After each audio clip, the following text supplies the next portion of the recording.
please stop calling. Who is this? Who is this?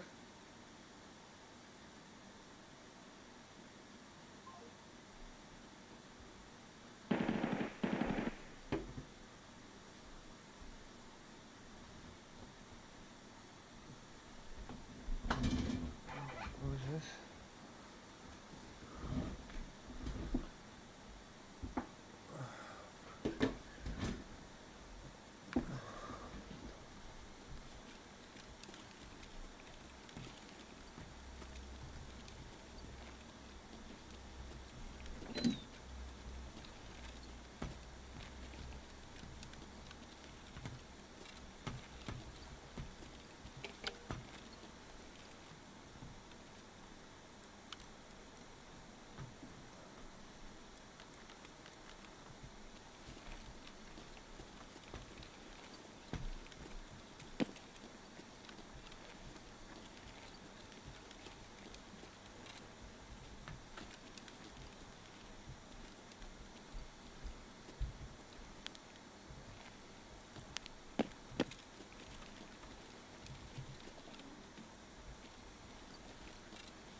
See you later.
Hey bro, you want to strike together?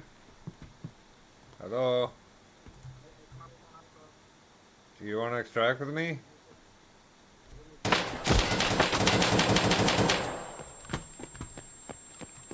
Okay, I'm getting shot at by another guy. Let's do the fence extract. Yeah, yeah, yeah.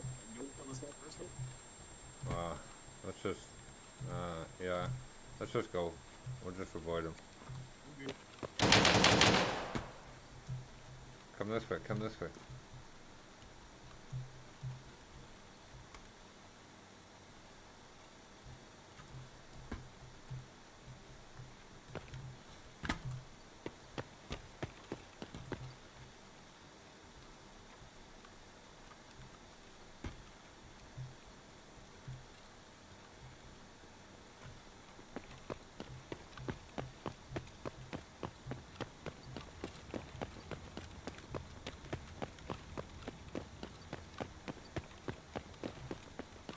Oh, there's, scabs outside there. They ran to the right.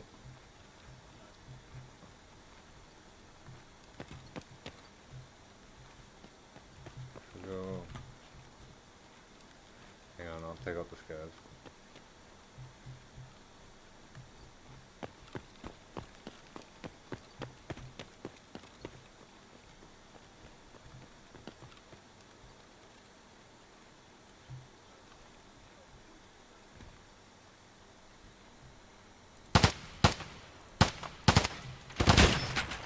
Jesus.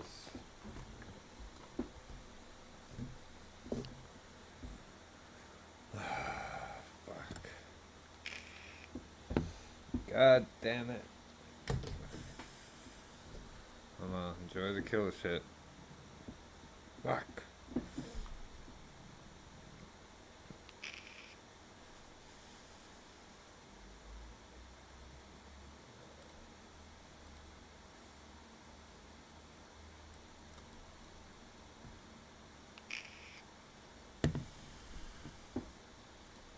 Oh, you a fucking cheater? You fucker. You fucker.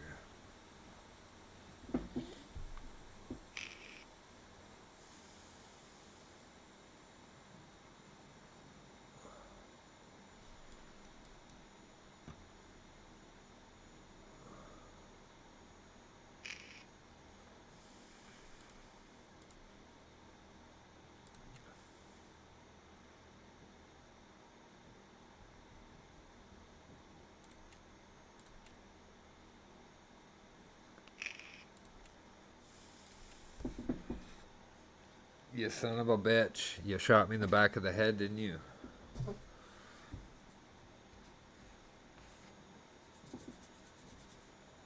Enjoy the kill shit. If you didn't. It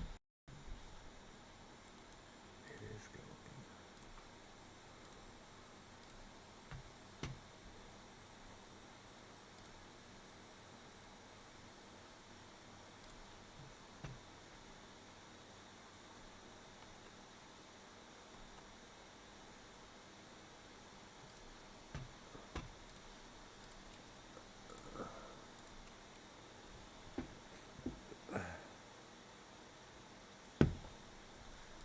God damn it.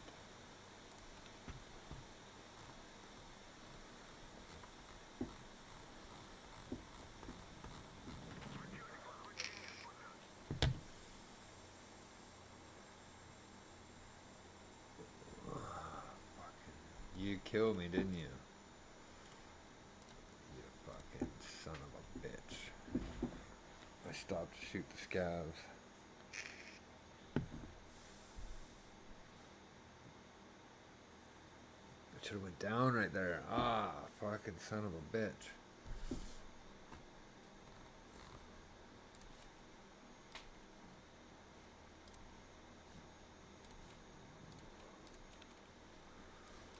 Should have never trusted them.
What the fuck? What are you doing? What are you doing? What are you doing? What are you doing? Me? Me? Sorry? Sorry? What are you doing? What are you doing? What are you doing? What are you doing? Hey, be nice. Okay, be nice. Hey, hey, hey, be nice. Be nice.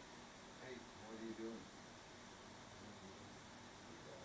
Hey, be nice.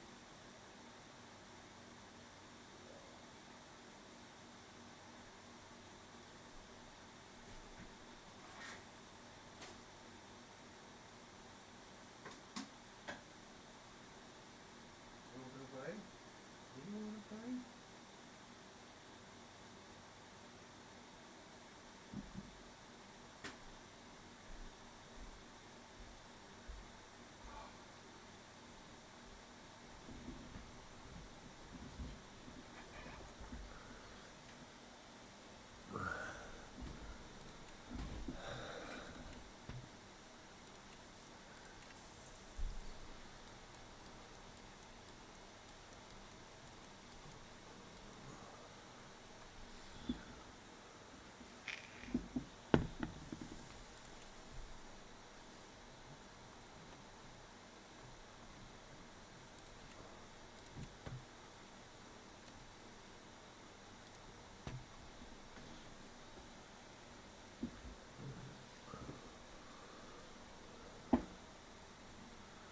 What do you want?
Kitty, no. Hey, stay down.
La gomme Nicorette soulage rapidement les envies de nicotine.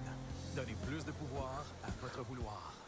So we changed the color to yellow to make it more energetic and attention grabbing. What do you think? Joe Rogan Podcast, check it out. The Joe Rogan Experience. Train by day, Joe Rogan Podcast by night, all day. Good to see you, sir. What's happening? Good to see you too, Joe. I watched episode 1 and I'm into episode 2 of your new season. Looks fantastic, looks awesome, fantastic information. But before we do anything, I think we should probably address what we know now about the debate that you had with Flint Dibble. Yeah. So that was the last time we were here. I appreciate that he came on, and I thought it was going to be an interesting discussion, but it turned out he played fast and loose with the truth, and distorted quite a bit of information that were some key points that you had discussed. One of them being the amount of shipwrecks that were discovered. He greatly inflated the amount of shipwrecks that have been discovered. And then you released a video today that went over a lot of this stuff. And one of the things that went over is the oldest shipwreck that we are currently available. It's about 4,000 years old? About 6,000. 6,000? The Dokos shipwreck. But there's nothing left of the ship. No. And this is what's important. That you know, what he was trying to say was that it would be preserved by the cold water. That turns out to not be the truth at all. And that these ships that are 6,000 years old, there's nothing left of the actual boat itself. The only thing that's left is pottery and coins and things of the like. And especially when you consider the possibility of ships having gone through a cataclysm. Right. It's not likely to, but there's a more central point than that, which really needed to be brought up by the archaeologist in this, which is that archaeology universally accepts that human beings were seafarers as much as 50,000 years ago. And I put the evidence on this into the video. It's not even in dispute. Like the island of Cyprus. The nearest Turkish coast is about 60 kilometers from there. It's always been surrounded by huge deeps. It's always been an island, even at the peak of the sea level, lowest sea level during the Ice Age. Cyprus was always an island. And yet, there's evidence now that it was settled 14,000 years ago. Certainly 14,000 to 12,500 years ago. It was settled, in other words, during the Ice Age. And these were large planned migrations. When you're going to migrate to an island, you can't just go 2 or 3 people by accident because you'll become extinct. You have to bring in quite a large population, and they reckon that populations of 1,000 or so were being brought across that water, across the ocean, across the Mediterranean Sea to Cyprus near the end of the last ice age. But not a single ship has survived to testify to that. Same with Australia. 50,000 years ago, human beings got there, and even at the lowest sea level, they would have had to cross about 90 kilometers of open water, and in large numbers. And again, no ships have been found to testify to that, yet archaeologists accept that they got there by ship. So to say that we haven't found any ships from the Ice Age is not really evidence about anything. And if we're finding the oldest ships that we currently are aware of, which is, as you said, about 6,000 years ago, if you tack on another 6,000 years of decay on top of that, what are the odds you're going to find anything? I think the odds are very, very low. Now, if we had that evidence and that information when we were confronting Flint, that would have been a very different conversation. Totally. But the arrogance in which he distributed that fake information was, it's disturbing. It sucks when people just want to win and they don't want to get to the truth. It does. And the truth is it's very fascinating. Another thing that was very fascinating that he discussed, I didn't watch your whole video, but it was about seeds. I asked the question, there's a very distinct, noticeable difference between domestic seeds and seeds that are wild. And the difference is the seeds that are wild, they break off easier because it makes sense that it would help them prosper. It would help them be able to spread the seed if it broke off the plant easier. And so they can recognize that. And then when they start using large-scale agriculture, the seeds become more robust and stick to the plant, because it makes sense that it would, if you're going to harvest all of the plants and then take the seeds off of it, for the plant to prosper, you would want the seeds to be more robust. So there's these changes. And I said, have they ever noticed a domesticated seed going back and having the characteristics of a wild seed? He said no. Yeah. But that's not true That's either. not true either. No. No. It's not. It's not true. And the whole notion of the origins of agriculture, I think archaeologists got a great deal more work to do on that. Often, I'm misrepresented as saying that survivors of my supposed lost civilization would have brought crops with them. I think that's most unlikely in a cataclysmic situation. What they brought with them was the knowledge that crops can be domesticated, and it's precisely during the Younger Dryas that we see that shift from undomesticated to domesticated crops in the archaeological record. And what I'm suggesting is that these were people who had already conquered that problem. They'd already solved that problem. They knew it could be done, and they brought that knowledge with them and shared that knowledge with the people that they took refuge amongst. Because I don't think we're looking at a mass migration. I think we're looking at a few survivors who are taking refuge after a global cataclysm. You know, it's just very unfortunate when you have a debate and one person is an expert and they're not truthful, and it just. I think it's very bad. I think it's very bad for archaeology. It is, because it reinforces all the things that you've been saying. It does. I mean, to be honest, I felt beaten up after that debate. But looking back in retrospect on the whole thing, I think it actually makes the point that we have a very arrogant, very controlling discipline in archaeology, which has established a narrative about the past and which will fight tooth and nail to maintain that narrative, including using dirty tricks. And I think instead of smearing people who talk about the possibility of a lost civilization, or people who even talk about aliens, I think instead of smearing them, archaeology should understand why people are asking those questions. And people are asking those questions because they're not satisfied with what archaeology is offering. It's not providing a nurturing, satisfying resolution to many of the problems that come from the past. And that's what drives me is curiosity about anomalies in the past. I'm often misrepresented as saying that somehow I've proved that a lost civilization existed, and I don't claim to have proved that. What I do say is, join me on this journey. There are mysteries in the past. Let's see if they're explained by archaeology or if they're not explained. And I found quite a number that are not explained by archaeology, and that's particularly to do with astronomical alignments, with traditions that are shared all around the world. It's to do with things that archaeologists by and large don't study. 6 years ago, I had it all.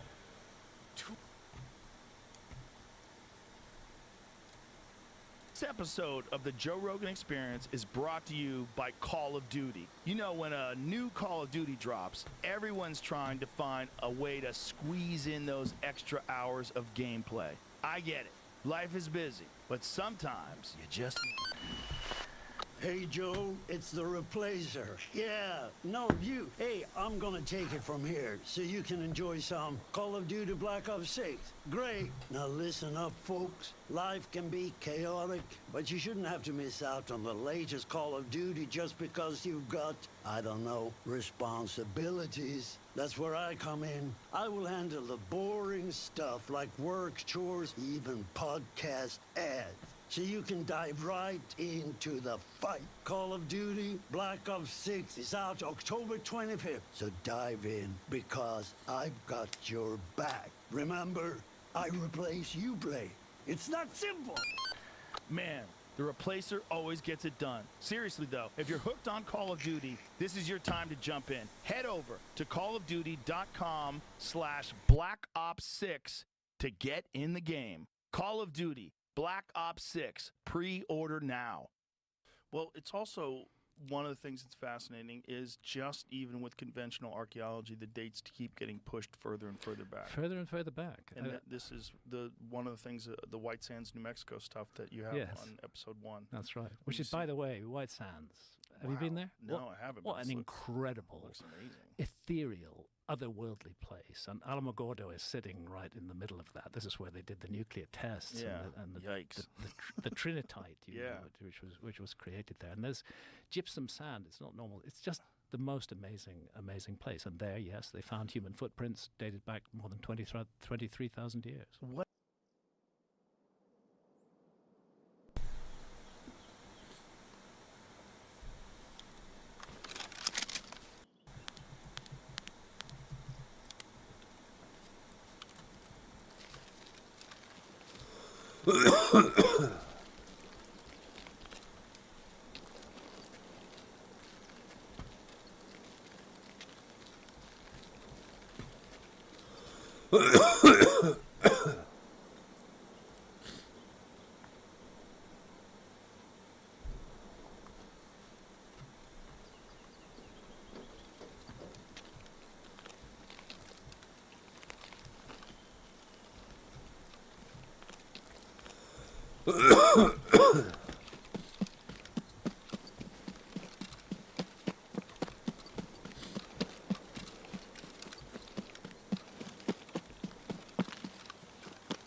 you a scav, bro?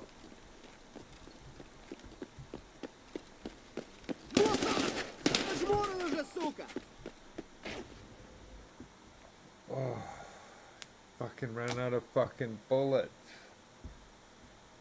Fuck. Fuck you. Fucking bastard. My gun went click. I didn't fucking have any bullets. You can charge me like Kill It of. Power slide and everything.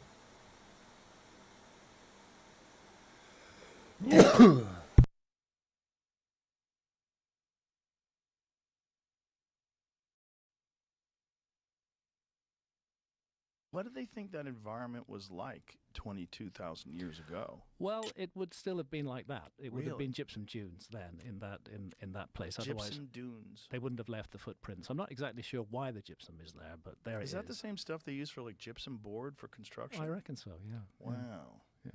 Wow. It's a very fine, very white sand, and it just goes on forever. And the dunes are sculpted and massive and huge. And we had an amazing time there. So it looked incredible. So they found footprints there, and these are absolutely human footprints. And there's not just a few of them; there's thousands of them. There's thousands of them. And what's amazing when you actually see the footprints is you can see the interactions between the human beings and animals. You can see that somebody is reacting to a giant sloth which has suddenly turned around, and the person who's behind it suddenly turns around as well. Wow. There's mammoth footprints overlaying human footprints, and then human footprints overlaying those. Wow. And it goes down for meters under the ground. So you have a very deep stratification of these impressions that have been left behind by our ancestors and by animals that are now completely extinct. Mammoths and mastodons went extinct during the Younger Dryas, but there are their footprints from 23,000 years ago, side by side with the footprints of human beings. It's very intimate to see a footprint, to see those 5 toes, to see the heel mark, to see sometimes a child walking beside a mother. That's there in the record as well. Wow. It's quite something special, and it opens the door. Archaeology has been very reluctant to accept a much older peopling of the Americas than previously was held. It was held for a long time, that it was about 13,000 years ago. They've abandoned that now. They did cling on tooth and nail for decades, but that's been abandoned. It's accepted that human beings came here long before 13,000 years ago. And White Sands is one of the places which provides just absolute, definite, irrefutable evidence of that they were here 23,000 years ago. But we don't know yet how long before that they were here. This is part of the problem. I often remember a site called the Cerruti Mastodon site in San Diego. I went to see it's. The exhibits are in the San Diego Natural History Museum, and I talked with the expert there, Dr. Tom Desmarais, and they are convinced that they are looking at traces there. It was a butchering of a mastodon, but the way the bones were broken and the marrow was extracted, they don't see any other way that this could have been done except by human beings. And the thing is, it's 130,000 years old, not 23,000 years old, not 13,000 years old, but 130,000 years old. And you know, this opens the possibility that human beings have been in the Americas before they were in Europe. And that becomes... That's crazy. That's a door that opens all kinds of possibilities which have been neglected. I think that the prejudice is the prejudice that the Americas were only settled very late in the human story led archaeology to not have their eye on the possibility of what happens if they were here earlier. Right. And they tend not to look to that. Well, what I was going to ask is, as they're digging deeper and deeper and they're finding these footprints in White Sands, New Mexico, is there a possibility that they could dig deeper still and find things that are even older? Yes, so absolutely. How do they know where to go? It was found by accident. The first footprints were found completely by accident, and they were found by indigenous local people who alerted the National Park Service to them. And we have a number of indigenous spokespeople who speak to the White Sands mystery and how it feels for them, the emotional feeling of seeing the footprints of their ancestors from 23,000 years ago. The thing is that the dunes are constantly shifting, and sometimes the footprints will be covered up and then wind will reveal them again. and they're fragile. They can be easily destroyed and wiped off. And in a way, it's a miracle that they've survived. But to see the stride of a mammoth, you see how far apart those huge footpads are, and to realize this thing was alive. This thing existed on this planet. Human beings interacted with it. It's a very compelling evidence for an earlier settlement of the Americas. There is some evidence that human beings came across the Bering Land Bridge. Oh yeah. So that probably means there was people already here and people came here Yes. from Asia. Almost certainly. And the way the evidence is looking, it's most likely that South America was settled first, before North America was settled. And that raises all kinds of questions. And we've gone into this in Season 2 of Ancient Apocalypse, primarily to do with the DNA evidence of a direct connection between the peoples of New Guinea and Australia and the peoples of certain tribes in South America. And that's very ancient, very old DNA evidence in South America, but also to do with archaeological sites like Monteverde. I did bring up the issue of Tom Dillahay the last time we were on when Flint was here. And Tom Dillahay, who found Monteverde, who excavated Monteverde in South America and realized that it was plus 14,000 years old and therefore a lot older than what was then accepted as the model for the first peoples in North America. When he put that idea forward, he was eviscerated by his colleagues in archaeology. It took them a decade to come round to accepting that actually he was right. And there are many other sites in South America going back 30+ thousand years. They're all controversial because they conflict with an existing model. But I think instead of clinging on to existing models, I think it's one of the problems with archaeology, is this territoriality, this kind of control of the past. I think instead of doing that, it would be nicer if archaeology was a little bit more welcoming, a little bit more open to new and different ideas. Unfortunately, that's just the thing when people are supposed experts in a subject and someone comes along that's also been studying it but from an untraditional perspective. Yeah. People reject that. I've come to the point, and I'm going to say some strong words here. Get crazy, Granddad. I've come to the point where I believe that some archaeologists, not all of them, actually this problem is with a small number of archaeologists, but they're extremely vocal. I think what we're looking at is a kind of abuse of power. Archaeologists have a power. They are the official spokespeople for the past, and they use that power to slap down any point of view that doesn't agree with theirs.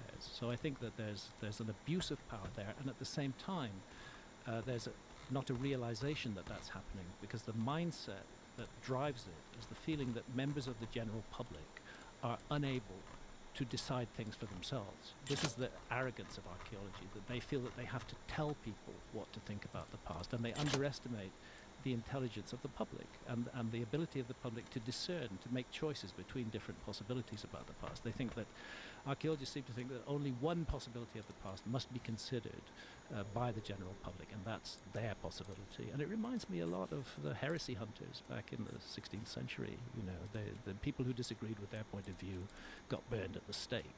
Well, you don't get burned at the stake today, but you can get lynched by a mob of archaeologists. Well, it's also online. the same thing that we saw during COVID with medical experts that disagreed with the narrative. It's the same thing. It is absolutely the same thing. When you take esteemed professors and doctors and physicians and you cast them into this kook label because they disagree with the narrative that the medical establishment is pushing, and then they turn out to be correct, which most of them did, you see the same patterns. It's just power.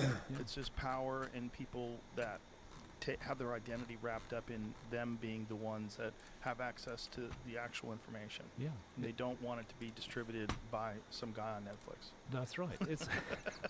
It's even though you've been probably studying it more than them. Well, certainly studying particular aspects of it. That's the other thing I noticed, which was the sneering attitude towards me. They talk about my wife Sandra taking tourist photos of the places that we've been to. Well, we've never been anywhere as tourists. We haven't had a holiday for 20 years.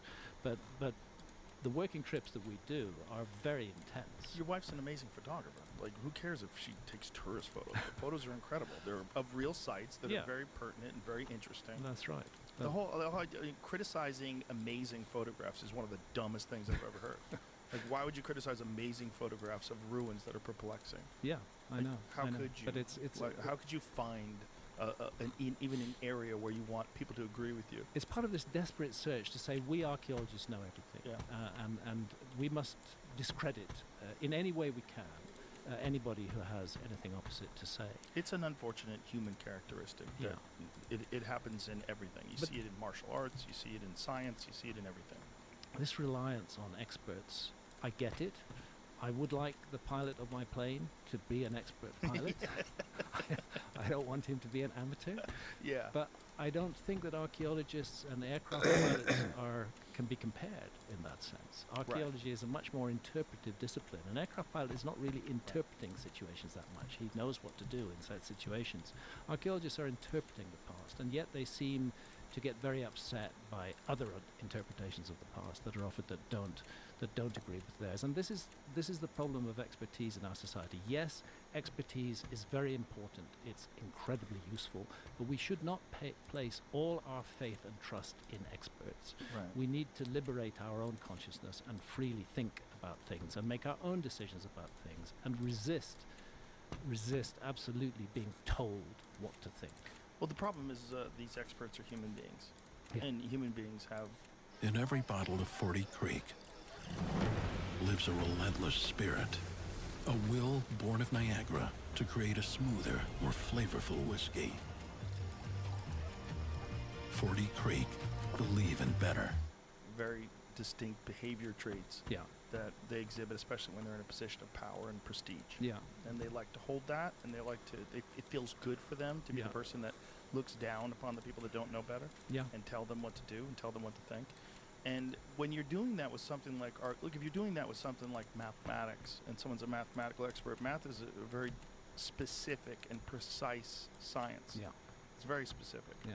Archaeology is like, who fucking knows what's out there? Exactly. Because you haven't searched everything. No. It's not possible to. And as we develop more these fascinating technologies like LiDAR, where you have the ability, ground penetrating radar, all these different things where you can look into the soil itself and find things that aren't visible on the surface, see them through trees, see them through that. We're going to find more, and obviously in Brazil they have done, in the Amazon they have done that. Well, that was part of our adventure with season 2 of Ancient Apocalypse, was working with a really professional team in Brazil, led by an archaeologist, Marty Parsonen from the University of Helsinki, and a geographer from Brazil, Alceu Ranzi. Alceu, years ago, was the first person who noticed that there are these huge geometrical structures emerging out of the Amazon jungle, and he noticed it on a flight on a commercial aircraft in an area that happened to have been cleared by local farmers for planting crops.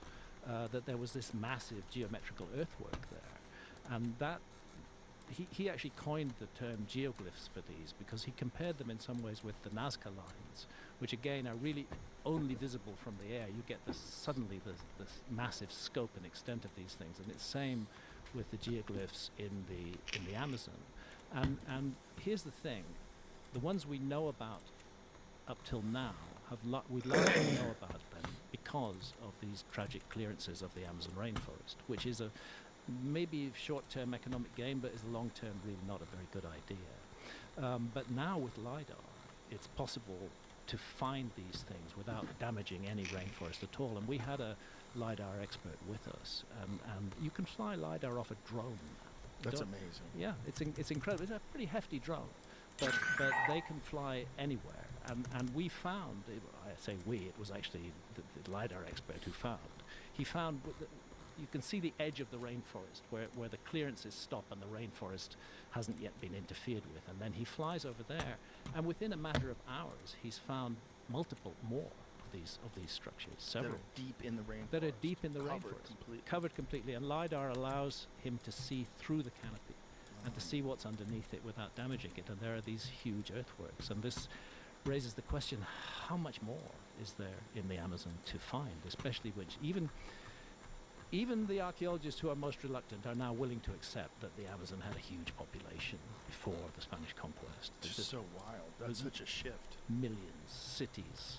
Yeah. A whole different way of life, a whole different kind of civilization from the one that we have today. One that lived in a man-made garden, which is what the Amazon really and truly is, and lived in harmony with that. That's an interesting thing, too. We've talked about that before, but for people who've never heard those other podcasts, they've determined that the Amazon rainforest is at least partially man-made. Definitely. They've determined that because of the preponderance of trees that serve human needs. They call them hyperdominant, and things like Brazil nut trees, which are providing food for human beings, are in massive dominance in relation to trees that aren't useful to human beings. And it's clear that this is the result of a long-term human project to make this jungle serve human needs. What was the other one? The ice cream bean? What was that? Ice cream bean, and I'm forgetting all of the details, but there's a bunch of food plants which are hyperdominant in the Amazon rainforest, and these food plants show that human beings have been nurturing, have been massaging this natural wonder and turning it into something that really serves human needs. And there's the other thing that you've discussed in depth, the terra preta, this man-made, incredibly rich, nutrient-dense soil that they can grow incredible agriculture off of, that we really to this day don't know how they created. It's a mystery. Again, it was a great privilege to have the opportunity to stand in a pit of terra preta that is being excavated, to get down 15 feet into that. Can they recreate it once they get it? It appears that but indigenous communities in the Amazon are still doing this. They're still doing it, mixing all kind of refuse and waste together and enriching the soil with it. So it's not stopped. Terra preta is still being made, but most of it is very old, and the oldest that they found so far is about 8,000 years old. So it's just large-scale regenerative agriculture using some old lost method. Yeah, that's right. And making, see, a rainforest, even when you choose trees that are going to serve human needs, it's not enough. You do need to be able to plant in the rainforest, and that is what terra preta has allowed people to do. Rainforest soils are not particularly fertile by nature, so it's these spots of fertility all over the Amazon, and we went into that mystery quite a bit in one of the episodes. It's so interesting, especially when you consider the stories like the Lost City of Z, which they turned into an interesting film. Yeah. But the book details these records of these incredible cities that these people had visited a long time ago, and then when they tried to go back, there was nothing there. Yeah. Because everybody had died off because of European diseases, probably. That's exactly what happened. Yeah. But those cities were just consumed by the jungle. Yeah. And much like Detroit, if you go to Detroit now, you can see there's a bunch of neighborhoods in Detroit that are essentially abandoned, and trees are growing right through the houses. And the houses are, that's just a few decades ago. Yeah. And the houses are almost gone in some ways. And if you went back 200 years ago, there'd probably be nothing left of them. And this is probably exactly what happened in the Amazon, except the trees just consume the landscape because it's such an incredible, dense rainforest that things grow so quickly there. That's what happened. I mean, before the Lost City of Z, we have this very interesting report, and I have mentioned it to you before in previous episode. The expedition of Gaspar de Carvajal and his chronicler Francisco de Orellana, which was an accidental expedition. They were just going hunting in a longboat, but the Amazon took them and wouldn't let them go back. And they traveled 4,000 miles across South America and ended up they started on the Pacific side and ended up in the Atlantic Ocean. Wow. And that's in the 1550s, 1560s. And they report seeing enormous, thriving, prosperous cities, highly civilized with advanced arts and crafts. Wow. And they were not believed because 100 years later, when other Spaniards made that voyage and went into the Amazon, they couldn't find the cities. And the reason they couldn't find them is precisely the reason that you give, which is that the jungle had eaten those cities because the human population had been wiped out by disease brought by the Spaniards. The Spaniards didn't have to have direct contact with those indigenous peoples in the middle of the Amazon. The diseases just jumped from population to population and just killed everybody. It's so wild that happens. It's so crazy when most people probably aren't even aware. Everyone knows there was a genocide of Native Americans in this country, but most people don't know that 90% of them were wiped out by disease. Absolutely. Which is just unbelievable to think about. Yeah. Millions of people just wiped out over the course of a few decades or 100 years by diseases. Yeah, it's an early example of a biological weapon. Yeah, right. And to some extent, it was used deliberately as a biological weapon. like those smallpox-infected blankets. Is that true? The smallpox-infected blankets? There's 'Cause I've heard that was like a rumor. It may well be a rumor, but from what I've looked at from the Spanish conquest of Mexico, there was a realization that we can kill these people with smallpox, and it was spread, and we have some immunity to it that they don't have. Right, because we had it forever.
он, сука!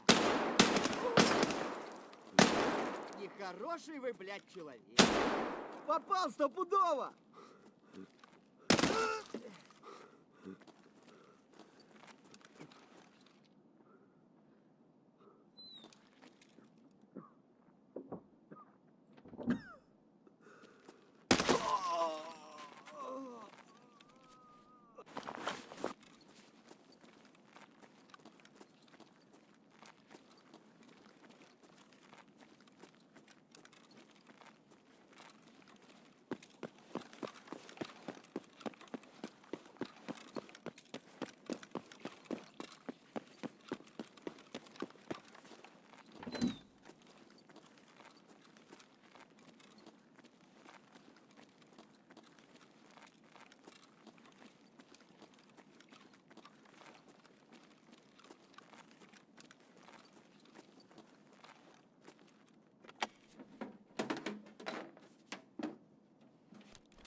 human, bro? Do you want to extract together?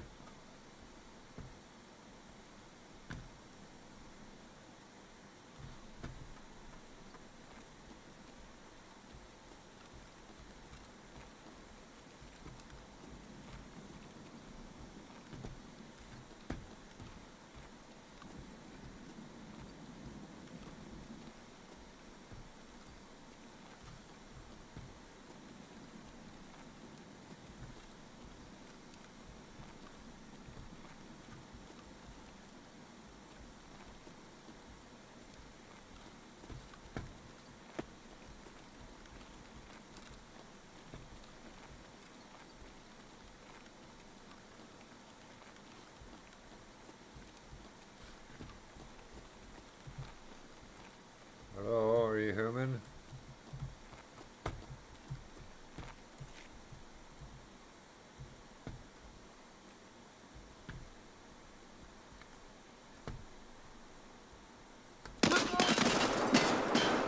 Ну чё ты там заткнулся-то, а чё? Чё ты подох, что ли?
truck together?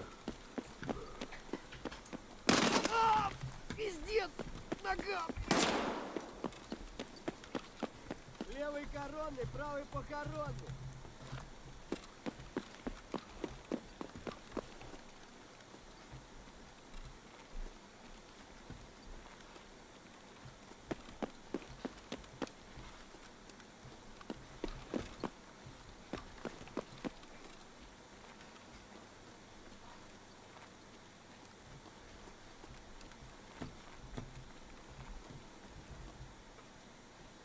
Oh, are you human?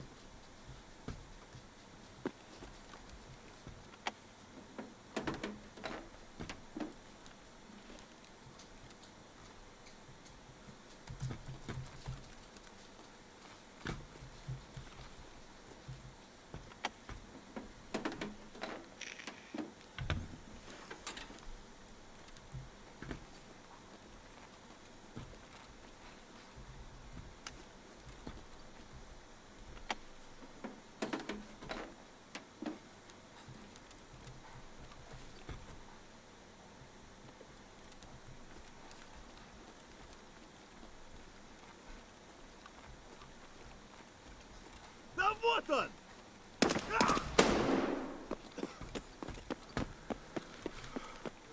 Сдохни, тварь!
Yeah. It's just so terrible when you read Cabeza de Vaca's story about visiting the Maya civilization, and you realize like that was you guys fucking killed everybody. Yeah, the diseases did. I mean, the battles did kill some people. Sure, but not on the order of the diseases. Yeah. Mexico City fell to the Spaniards. Primarily because of disease, and secondarily because the Aztecs weren't popular with their neighbors. So it really wasn't just Cortez and 400 Spaniards. It was Cortez and 400 Spaniards plus smallpox, plus the Tlaxcalans, who the Aztecs had used as a sort of farm for human sacrifices for 100 years. And the Tlaxcalans looked at Cortez and they said, we can use this guy. And so they joined him. He had tens of thousands of Tlaxcalan warriors. Oh. Otherwise he would not have had that victory.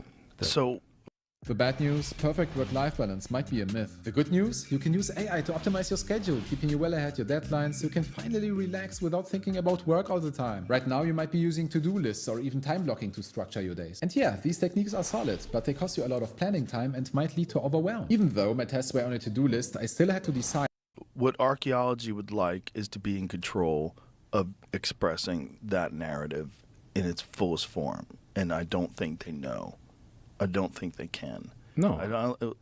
Nobody can explain the Olmecs. Explain that. Explain those features and those faces. It's a very curious thing. And again, the moment we start talking about people's facial features, then they jump in with you're being a racist, you're being a white supremacist or whatever. Although the Olmec heads don't serve white supremacism. Not at all. How would that be racist if these were the most advanced seafaring people alive 6,000 years ago? Again, it would be kind of the opposite. The racism angle is just being used to shut it down. Right. This is something that particularly in the climate in the world today. Well, Flint does that a lot. Yeah. He does that. I saw him do that to Jimmy Corsetti online over uses of parentheses or brackets. Did you see that? I did, yeah. That somehow or another that's a code for Jews. Yeah. Like, I thought what he was doing was avoiding there's certain algorithms that pick up on particular words that you use. Like, you ever see that people, they don't, like, if they want their post to be more viral, they don't write the word shooter. Mm-hmm. They write SH and then they put like 2 asterisks and then TERS. I've noticed people doing that. Yes. So what people are trying to do by blanking out swear words and cutting out different words is that you can bypass algorithms that selectively remove or limit the distribution of those kind of posts with those keywords in it. Yeah. So that apparently was all he was trying to do, was adding brackets to something to enhance the algorithm. To enhance the algorithm. But it's just like accusing someone of racism. It should be very clear what they're saying. There should be it shouldn't be you have decided through some sneaky code to decide that this person's racist. This code means this. This is a commonly used code. From what I understand, that those use of brackets is just to trick the algorithm. Yeah, yeah. Just like the 2 asterisks for shooter. I think it's very unfortunate that in serious and interesting discussions about the past, that this issue of race immediately gets dumped into it. Yeah. Because those who are dumping race into the issue know that that's a way to shut down a conversation. Nobody wants to be accused of being a racist. It's also the dumbest suggestion because the most sophisticated ancient civilization that's baffling people to this day is in Africa. Yeah, so absolutely. Shut the fuck up. Shut the fuck up. It doesn't make any sense. Exactly. Those were the most advanced human beings ever. And what we're in disagreement. There's a lot of confusion and debate as to how long ago they were there. According to their hieroglyphs, they were there 30,000 plus years ago. But at the very least, those were people in Africa. Okay, so all the racism shit should be out the window because no one's saying that was anybody else. No, that was an African civilization. They literally have images of themselves. We know what they look. At least drawings of what they looked like. We have statues of what they looked like. It was an African civilization. They were the most advanced people, perhaps ever. I'm leaning towards ever. I'm leaning towards ever too. Yeah. Because look, can we think of any other civilization that has survived for 3,000 years? Right. That you can go visit right now. That you can go visit right now. Tourist site. But ancient Egypt as a culture survived for 3,000 years. It's survived the Greek occupation. It survived the previous Persian occupation. It was only the Romans that brought it low. The Roman occupation of Egypt was the beginning of the end. To put it into perspective, I always use this quote. I forget who came up with this, but it's a perfect analogy. Cleopatra lived closer to the invention of the iPhone than she did to the construction of the pyramids. Yeah. Even if you use the conventional 2500 BC dating of the construction of the pyramids, which is also under debate. It's under debate, yeah. Well, it's also, even if that's true, even if it is 2,500 years ago, the most baffling thing is how did they do it? There's no simple answers. I don't give a fuck what anybody says. There's no simple answers. How did they do it? How did they have such incredible sophistication in their construction methods? How did they get those massive 80-plus ton stones 500 miles down from the mountains with no equipment, no heavy machinery? Yeah. Whatever they did, I think it's reasonable to say that in a different way, I don't think they had iPhones. I don't think they had email, but they were probably more sophisticated than us today in their ability to manipulate stone and make constructions. They certainly were, and I think they had mastery of techniques that we don't know about yet. And perhaps equipment. And perhaps equipment. The Great Pyramid remains to me an abiding mystery, which, despite probably 100 or more visits to the Great Pyramid and being inside it and spending the night in it and exploring every passage and every chamber, including the so-called relieving chambers above the King's Chamber, I still can't figure it out. I don't understand how it was possible to do this. And then the time span which Egyptology gives us, because Egyptology is fixed on the idea that the Great Pyramid is a tomb and only a tomb. And then it was built in about 20 years. 23 years. Yeah. Because if it's the tomb of Khufu, then it had to be built in 23 years because that was his reign. Right. He would start, in theory, building it at the beginning of his reign, and it's finished by the end of his reign. That's 23 years. And in the broader span, if you look at the Fourth Dynasty pyramids, and even go back to the end of the Third Dynasty, the Pyramid of Zoser, the Step Pyramid, you find that this is a sudden emergence of incredible skills, which lasts for about 100 years, and then it goes away. It stops. The pyramids that follow the Great Pyramid of Giza, the three pyramids on the Giza Plateau, the pyramids that follow them, the Fifth Dynasty pyramids, are really poor. They're very, very poor quality workmanship. They're falling to pieces. You can hardly recognize from the outside that they're a pyramid at all. When you get inside, you do find wonderful chambers, and you do find what you don't find in any of the great pyramids, which is huge numbers of hieroglyphs and accounts of the person who was supposedly buried in that pyramid. What do you think of Christopher Dunn's work? Christopher Dunn came on the podcast and he explained his theory that he thinks the Great Pyramid of Giza was some sort of a power plant. I think it's a theory which deserves to be taken seriously along with other theories as to what it is. But one thing I know for sure is that the theory that it was just a tomb and nothing else is bust.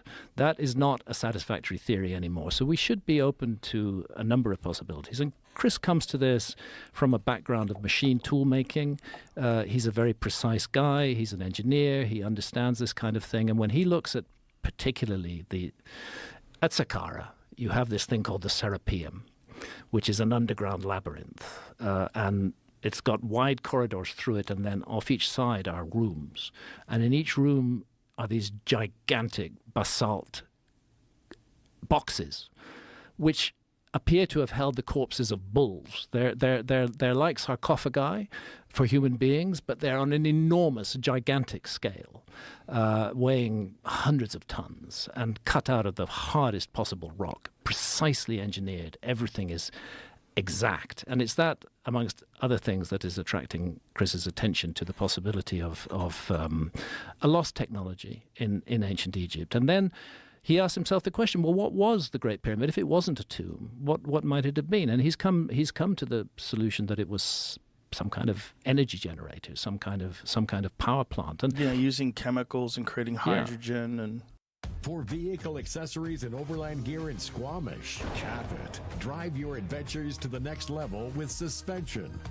Oddly enough, there's just a recently published archaeological paper concerning the step pyramid at Saqqara, which is suggesting that they used hydraulics to lift the big stones up inside there, and that begins to come close to the kind of technology in some ways that Chris is talking about. I think it's worth taking very seriously. I've always had great respect for Chris. I've travelled to Egypt with him, and I think he's done very important work contributing to this, and also looking at the stone vases from ancient Egypt. I remember the first time I was drawn to this mystery, which was... You gave us one of them. This is a 3D print of That's one. a 3D print of one of those. This is a 3D print of an actual stone vase. Yeah. And it might be like not that exciting to people, like, oh, what's the big deal? What the big deal is the precision in which this was constructed with handles on it. So it couldn't have been spun on a lathe. No. Because it has these two handles that are also cut out of the stone. Yeah. And everything is precise to within thousands of a human hair. Yeah. Which is bananas. Yeah, it doesn't make sense given what we are taught was the level of technology of Egypt at that time. Now, there is some dispute of where these came from. There is some dispute about have these been made in a modern way, and has someone tried to replace, are we looking at fakes or hoaxes? Are we looking at hoaxes? Well, perhaps in some cases we are, but certainly in others, including those in the great museums in Cairo, they've now moved a lot of the content of the Cairo Museum out to a big museum at Giza, and some of it's in transition, but they have thousands of these things. The thing is, like, even if this was modern technology, we don't know what they did. No. We don't know what modern technology exists that you could take an incredibly hard piece of stone and cut it into this unbelievably precise little vase with handles on it in some bizarre method that we don't know, and hollowed out the inside of it, and some of them with very thin necks and then a hollowed out inside. Like, how? How did you do that? Very thin necks and then this bulbous base to it. And it's all perfect. There's another piece which it's hard to describe, but it's got a series of 3 flanges that come across. It's like a wheel, but nobody knows what it is, and it's cut out of incredibly hard rock, or cut or shaped in some way. I've never seen a satisfactory explanation for this thing. I wish I could call up a picture, but I don't know.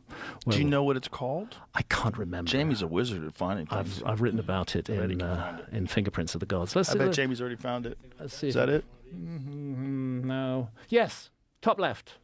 That's the one. That? When I first saw that in the Cairo Museum, it's carved from schist. This thing is hard. And when I first saw that in the Cairo Museum, I thought, how on earth did they do this? Why isn't this a big mystery? Why isn't this being seen as a mystery? Because that looks like a piece of an engine. It does, doesn't it? It looks that looks like something I'd find on my Land Cruiser. Yeah. It looks like part of something else. We're finding a bit of something larger. Wow, that looks like, to me, like some part of some kind of machine. Yeah. That's the only thing that it looks like. Yeah, that's exactly what it looks like. If you know, like, automobiles and parts, and you look at something like that, like, oh, yeah, that goes probably in there somewhere. Exactly. And what is its function if it isn't something else? It's difficult to see what function it could have, how it could be. What is the conventional explanation of what this thing is? Some kind of offering bowl? Click on that, that article. Oh, okay. The Sabu disc, an ancient Egyptian artifact from the First Dynasty, 3000 to 2800 BC. Found in 1936 in how do you say that? Saqqara? Saqqara, yeah. Saqqara necropolis in Mastaba? Mastaba S311. Those are sort of tombs which have got 2 levels. What an incredible piece. It is an incredible piece. I had never seen that before. And there it is, First Dynasty. And of course, you can't actually date the object itself, so they're dating it from context. What they're saying is that it was found in a First Dynasty context, but it may have been a legacy even then. It may have been an old object even then. We just don't know that. But it's at least exactly. But it's at least that old from the context. So it's at least 3,000 years old. They think it was used in 5,000 years old. Excuse me, 3,000 BC. They think it was used in brewing beer as a mash rake to mix and even out the mixture of grains and hot water in a big mash ton. I don't know what that means. I don't know either, but I would have thought that if that was your project, you could do it without carving schist into that. Click on that thing. What is the mysterious Egyptian disc? It says it right there. That's it. Can we click on that? Can we go full scale on that so I can see what that looks like? Wow. That's wild. Yeah, it really is. That is such a specific shape. Like, if you're going to just use that to make beer, it seems weird. And it's a lot of work to make beer. Yeah. You could do it in other ways. That looks like some kind of a fan to me. Mm-hmm. It looks like something that would be on a belt. Yeah. You know, like on some sort of an Something's axle driving or it. something. Yeah. It looks like a fan. Yeah. It could be. It looks like those things underneath it. It looks like that's how you would funnel water or air through. Yeah. It clearly had a function. Nobody would go to the trouble of creating something as complex and difficult to make as this unless there was a useful function for it. What is it made out of? Schist, which is a hard stone. That's crazy that's made out of stone. Yeah. Like, how did you cut out of one piece of stone? How did you do that? And how are the measurements of that? Oh, look, it's Giorgio. He says it's aliens. I'm just gonna guess. Is this thing that's cut out of this oops, lost it there for a second. This thing that's cut out of this incredibly hard stone, like, do they have any sort of an or a guess of how someone would cut something like that out of stone? I've never seen a satisfactory guess. But those like Chris Dunn, who are studying the technology of ancient Egypt, are confident that we're looking at the traces of a lost technology. We don't know how this was done. Like so much else in ancient Egypt, like we don't know how the 70-ton blocks were raised to become the roof of the king's chamber either in the Great Pyramid. There's so much that we don't know and that's not explained and that is easily written off by abusively arrogant experts who say there's no mystery here. That doesn't look super precise in terms of the radius of it. When you're looking at it, it looks like it looks handmade, doesn't it? I'm sure it is handmade. The question is how. Right, but you know what I'm saying? So are these vases, right? Yeah. But there's something about it that's like a little more crude. Yeah. But it probably didn't have to be precise because whatever it did probably just had a spin. And it survived through at least 5,000 years. It definitely looks like it was something that spun, right? Because you have that hollowed out piece in the center that you would have an axle on or Feels something like along that. those lines. Yeah. It looks like it's welded in certain spots too, but like how? Well, how do they fold weld it? stone? Yeah, How do well, apparently they carved that shape out of just one. That's crazy. Yeah. Now that one looks ultra precise. This one might have been remade off of the original, maybe. Click on that. See I what would that say is. that's a remake. Is it? If it's not, it's insane. That's even more insane because that looks so perfect. Why does that look different than the other images? I don't know. Well, go back to that one where it's spinning around. Yeah, look at it when it spins around. That looks pretty precise. Yeah. They do look like they've recreated. Did they only find one and they've recreated it for museums, or is it No, multiple? there's one original. I've no doubt people have tried to make copies with modern materials, but Definitely, we're looking at a few different versions of it. Yeah. Well, also you got to think if it is made out of stone, some of the edges have to be beat up just from being in the ground for that one's not thousands the of same. years. Yeah. It's not the same. Nah. You sure it's not just a It different just looks all lighting? beat up, like the Right. It's It not does. smooth. The other one was smooth. Right, That's right. smooth. That does look like a recreation, doesn't Yeah, it? it is. I think that we're looking at a recreation there. Okay, but whatever it is, The thing is, where you come to this, there's thousands of objects that defy explanation. What are from those, ancient Jamie? Egypt. Put that back up. What are those things? Clicking on Do you know what wheels. those are? It says first wheels. Oh, 400, 4,000. 700. It's wheels, 1500 BC, basically. And that's one of the weirder things about Egypt, right? We don't think they had the wheel. No, they definitely had the wheel. They definitely did? Whether they had the wheel in the Old Kingdom Right. is another question. But certainly by the New Kingdom, by the time of Ramesses, they had wheels, they had chariots. Yeah. But I mean, the people that built the pyramids, that 2,500 BC is not, like, when do they think the wheel was invented? Well, it's actually not clear to me when the wheel was invented. Let's see what I thought the conventional guess of when the invention of the wheel was post the construction of the pyramids. I believe that's the case. Yeah. But one of the things about wheel is you have to ask yourself, in what circumstances, in what places, in what conditions are wheels useful? Right. There are some conditions in which a wheel is not a useful thing, in which it's going to get bogged down in the sand, in which it's not going to be helpful. the use of sleds was certainly part of how ancient Egyptians moved huge stones, and I don't dispute that. The problem is how they then get those stones 300 feet in the air. Right. You can slide anything on wet sand on a sled with enough people pulling it, but how then, do you get it to the top of the king's chamber? How do you get it to the top of the king's chamber? That's the problem. How do you fit it perfectly? And you know, I've been up there and I've been in every one of the chambers above it, and each one of them is floored with these 70-ton blocks and is roofed with it. It's so nuts. It doesn't even seem like 1,000 years more advanced than us. It seems like thousands of years more advanced. More advanced in a different way. I think this is part of the problem where I've been perhaps misunderstood by Egyptologists when I talk about an advanced civilization. I keep trying to emphasize that we shouldn't look for ourselves in the past, that if we're going to go back 10,000, 12,000, 15,000 years into the past and talk about a civilization, it's not going to be like us. It's going to be very different. It's going to have different priorities, different ways of looking at things. But one of the things that the ancient Egyptians had, which I'm not aware that any other civilization has had, is the ability to sustain essentially a single culture with a single set of spiritual ideas, and to sustain that for 3,000 years, and to keep people happy and fed and well looked after. You know, this is an amazing achievement, amazing stability when you look at it. What our civilization, how old is it really? Can we trace it back to the Romans? Probably not. Right. Maybe 500 years, the beginning of mechanization and so on and so forth in our civilization. Pretty amazing. Yeah. If you think, there's so many mysteries to it. For anybody to pretend that they have all the answers to something as perplexing as...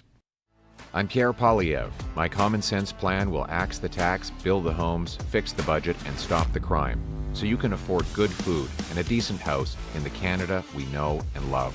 Let's bring it home. Egypt.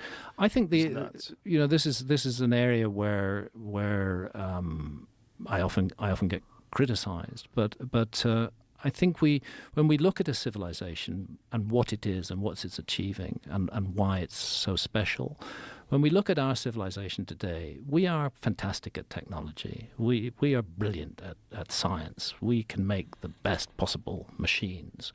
And we're a society that is built around production and consumption, and a society in which people define themselves in terms of what they own, what they possess, and what they produce. And it becomes a very materialistic society, a society that's focused on material things, where we define ourselves by our material possessions. Ancient Egypt had a totally different focus. Yeah, they were great at making material things, but that was secondary. Their main thing was, what are we here for? Why are we living this life? What happens to us when we die? They investigated that mystery more deeply than any other culture that I know of, and they were doing so right from the beginning of records. And they were documenting this journey to the afterlife. Absolutely. In hieroglyphs. And it's like, what were you documenting? Like, how do you know? Like, what were you trying? How did everyone agree on this particular myth or this story? Unless there was some experience being brought to bear in it.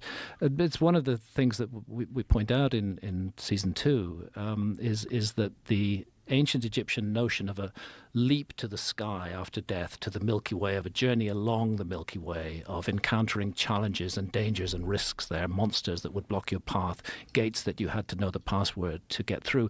That idea is found all over the world. The path of souls. It's found all over the Americas. What do you think that they're trying to say? Well, I think first of all, it's evidence of a remote common origin of this idea. It's when it's found amongst cultures all around the world that's apparently had no contact with one another and are often separated by hundreds or thousands of years.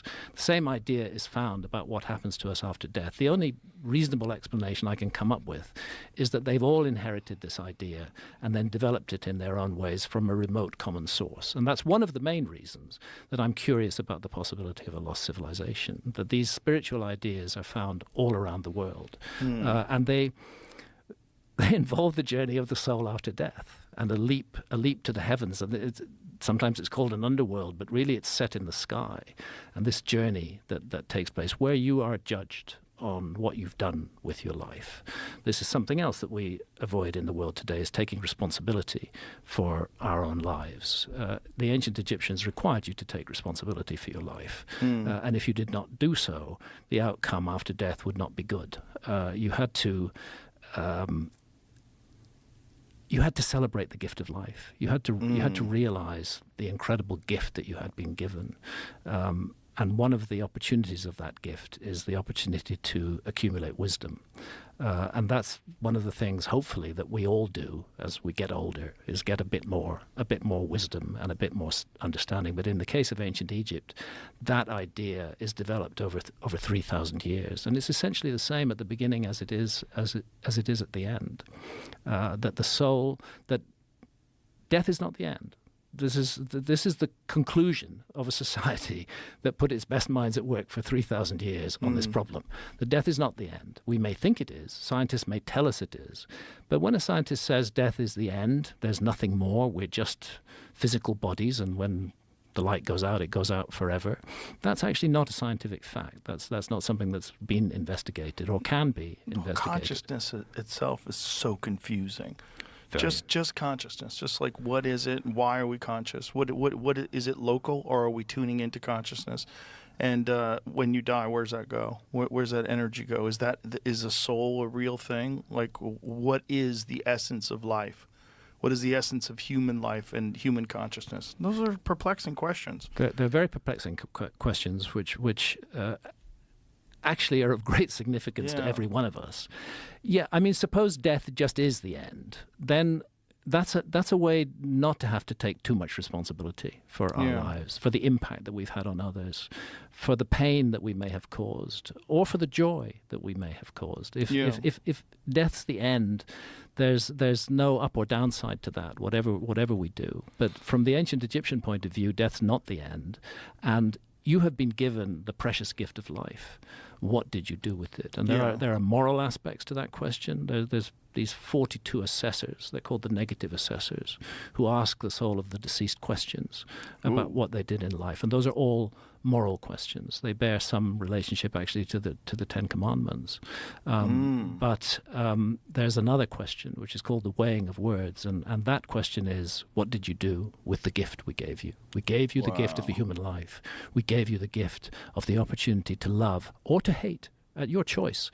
We gave you the gift to live in a human body, to have this incredible consciousness, to be able to integrate all kinds of information from all kinds of spheres. What did you do with it? Did you leave the world a better place or a worse place than when you came into it? Did you hurt and damage and cause pain to others consistently out of wicked intent, not accidentally but deliberately causing pain? And there are human beings who do that.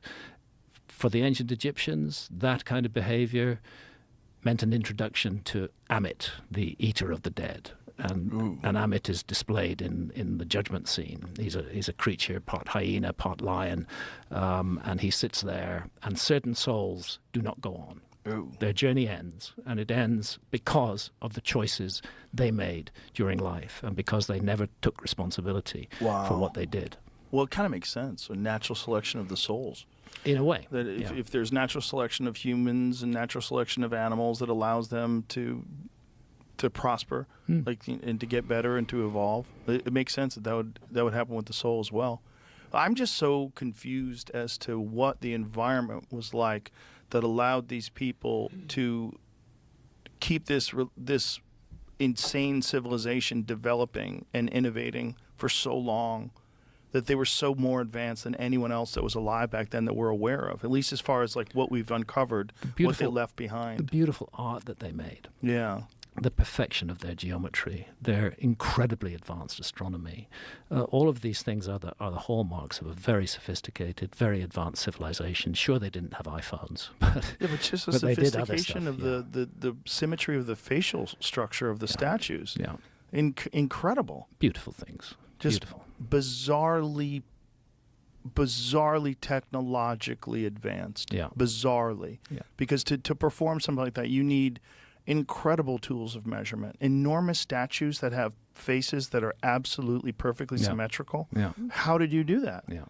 How'd you stand that up? Well, the answer is we don't know. We don't know. There's so much that we don't know, and it's that attitude towards the past which I think would be more helpful. Is that we have this mysterious background to we human beings. As you said earlier, anatomically modern humans, we think that they first appeared about 300,000 years ago. Jebel Irhoud in Morocco, 310,000 years ago. Now, I can remember a time not so long ago, back in the 1990s, when it was thought that the first anatomically modern humans were as recent as 50,000 years ago. And then they shifted it, new finds were made to 110,000 years ago, now 310,000 years ago. We don't really know how far into the past that goes. And we don't know about the Neanderthals and the Denisovans, who were also human beings. Certainly they were the same species as us because they could interbreed with us. You can't breed with another species. And that takes the journey back even further. And that's one of the reasons why I have a problem with the notion that civilization just emerges 6,000 years ago. Because we had the same kit, the same wiring, the same brains for at least 300,000 years, and we weren't doing any of this stuff, apparently. I suspect we were, but it's not made the record. Well, it seems that what they were dealing with in terms of the resources in the Nile Valley was unbelievably bountiful.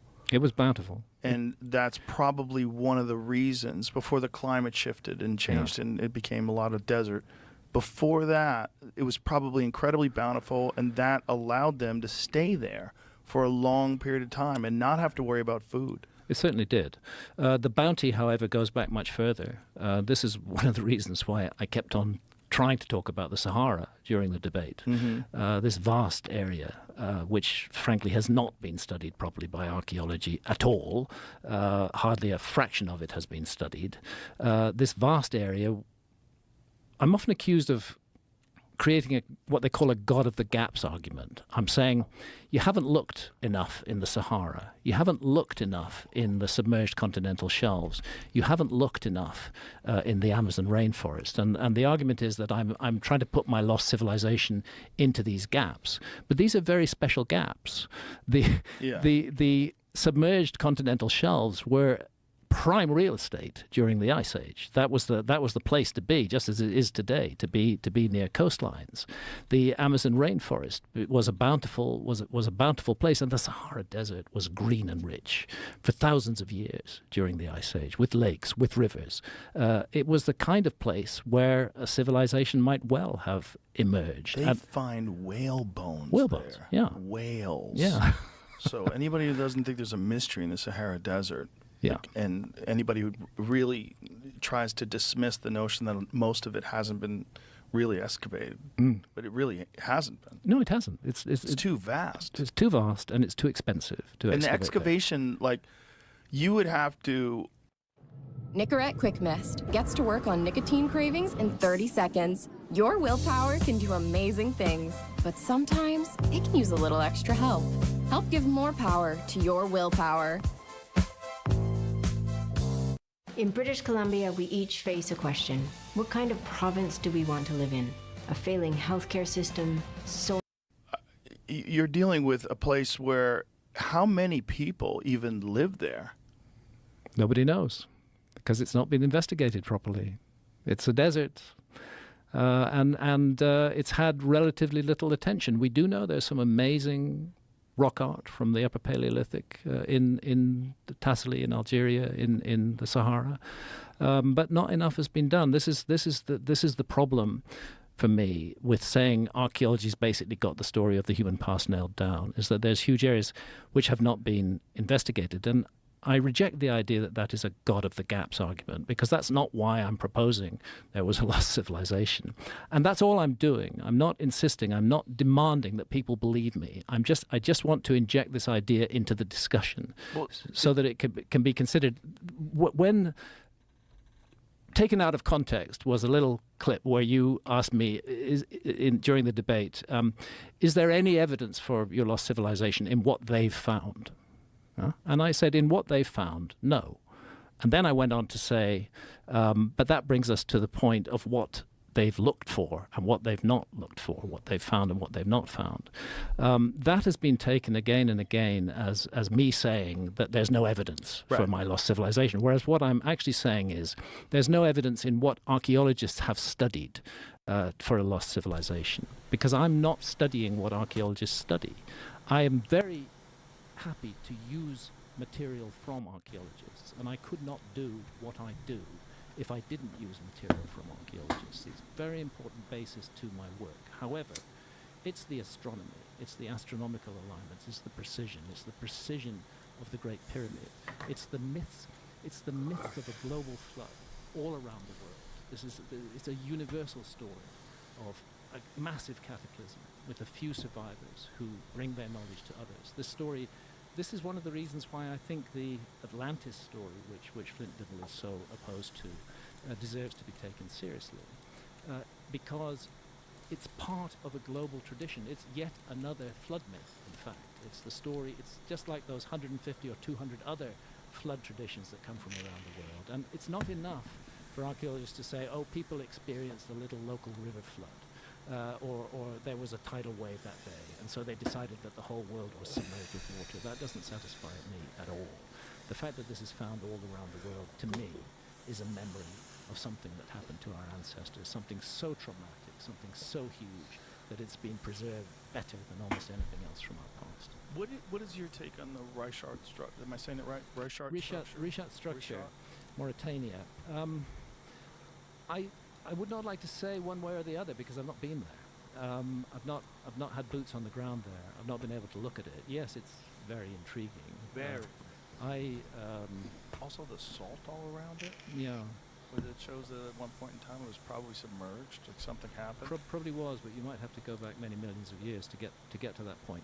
The honest answer to that question is I don't know. I'm open-minded on the Richat structure. It's something that I would like to study. But I have not had time to yet. In future work, it's something that I may study, and after studying it, I may come to the conclusion that it's just a remarkable natural phenomenon, of which there are many, or I may come to a different conclusion. It depends what the evidence shows me. But I try not to spout off on things that I'm not personally acquainted with and don't really know. Well, about. good for you. I like spout off. It's also like there's so many of those things that people thought were myth, like Troy.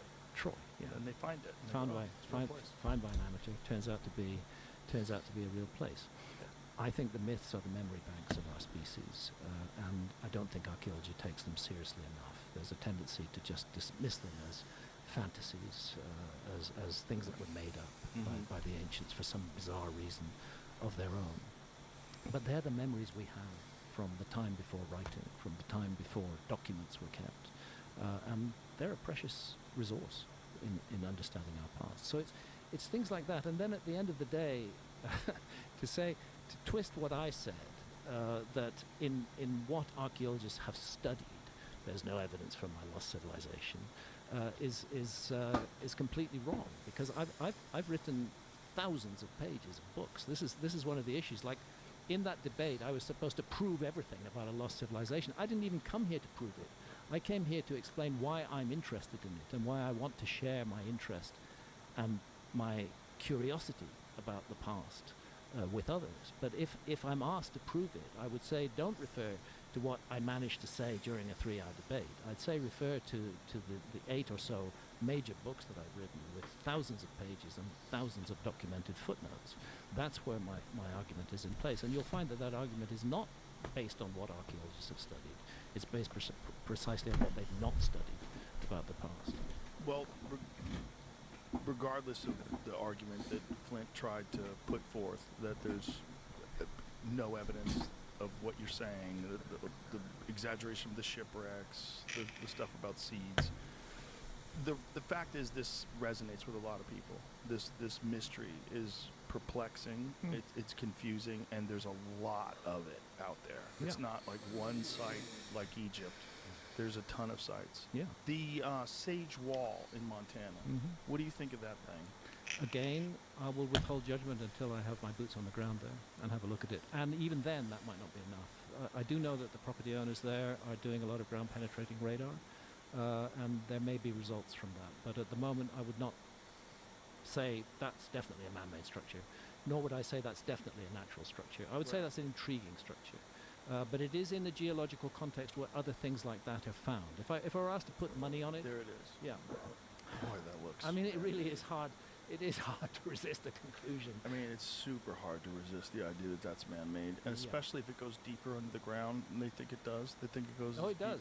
It goes deeper. That's what the ground penetrating radar. How far? Is about 30 feet. In fact, I was that yesterday. Looks so man-made. Yeah, it really does. When I look at that photograph, to me, that is a man-made structure. But I realize now, in the environment in which I live, surrounded by archaeologists who are extremely hostile to my work, that I better. It's not in my interests to leap to a conclusion about anything. Of course. Before I've studied it, and I do intend to go to Sage Wall. I was yesterday with Michael Collins, who's the guy who's done a lot of the videography on Sage Wall. He doesn't know whether it's natural or man-made either. More work needs to be done, but it's an intriguing issue, and it may be part of the lost history of the Americas. We just don't know yet. What's crazy is if that is, how old is that thing? How old is it? Who knows? Yeah, who knows? And if you're talking about footprints of people that lived 22,000 years ago. Yeah. Like, what were they making things? Like, what? Yeah. What was going on? Did they build something like that? Yeah.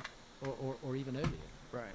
Or even earlier. Is it part of the lost story of the Americas? There's so much that's been lost, particularly in North America, with the massive destruction that took place during the 19th and 18th and early 20th century. It's reckoned that there were 1 million mound sites in North America.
Вон он, блядь, ебашь его! Hello?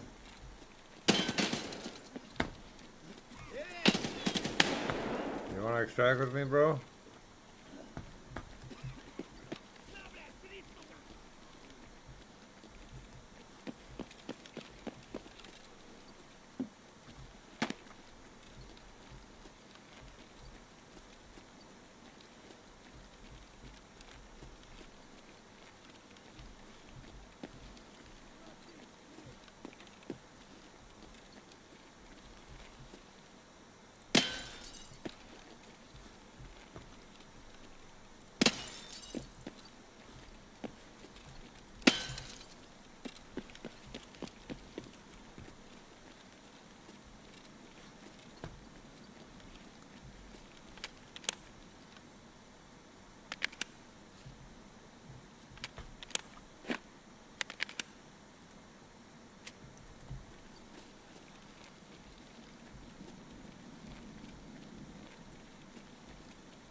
Oh. You're human?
Quick look at what I'll never have.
if you go back to 1500, there's about 100,000 left, which is a lot actually. But most of them are massively destroyed, and the other 900,000 have gone, just ploughed under, turned into farmland. And how much else of the prehistory of North America has been lost as a result of a process where first of all there was a conviction that the indigenous inhabitants had only been here for a very short time, whereas we now know they've been here for a very long time. And secondly, there was a propagandistic desire not to give too much credit to them. So let's get rid of some of their stuff. Wow. I was when we were shooting season 2 of Ancient Apocalypse that we were not allowed to film in Cahokia, which is great mounds that still survive.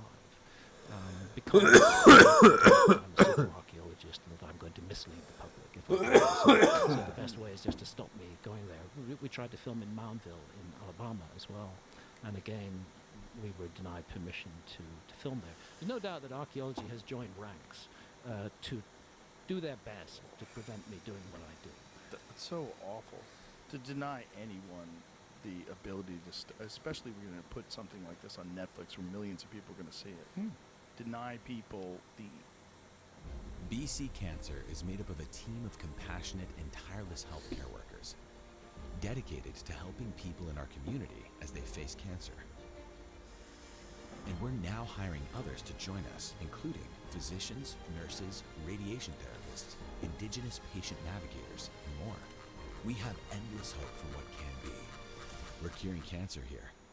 Are you in? Apply now at jobs.bccancer.bc.ca.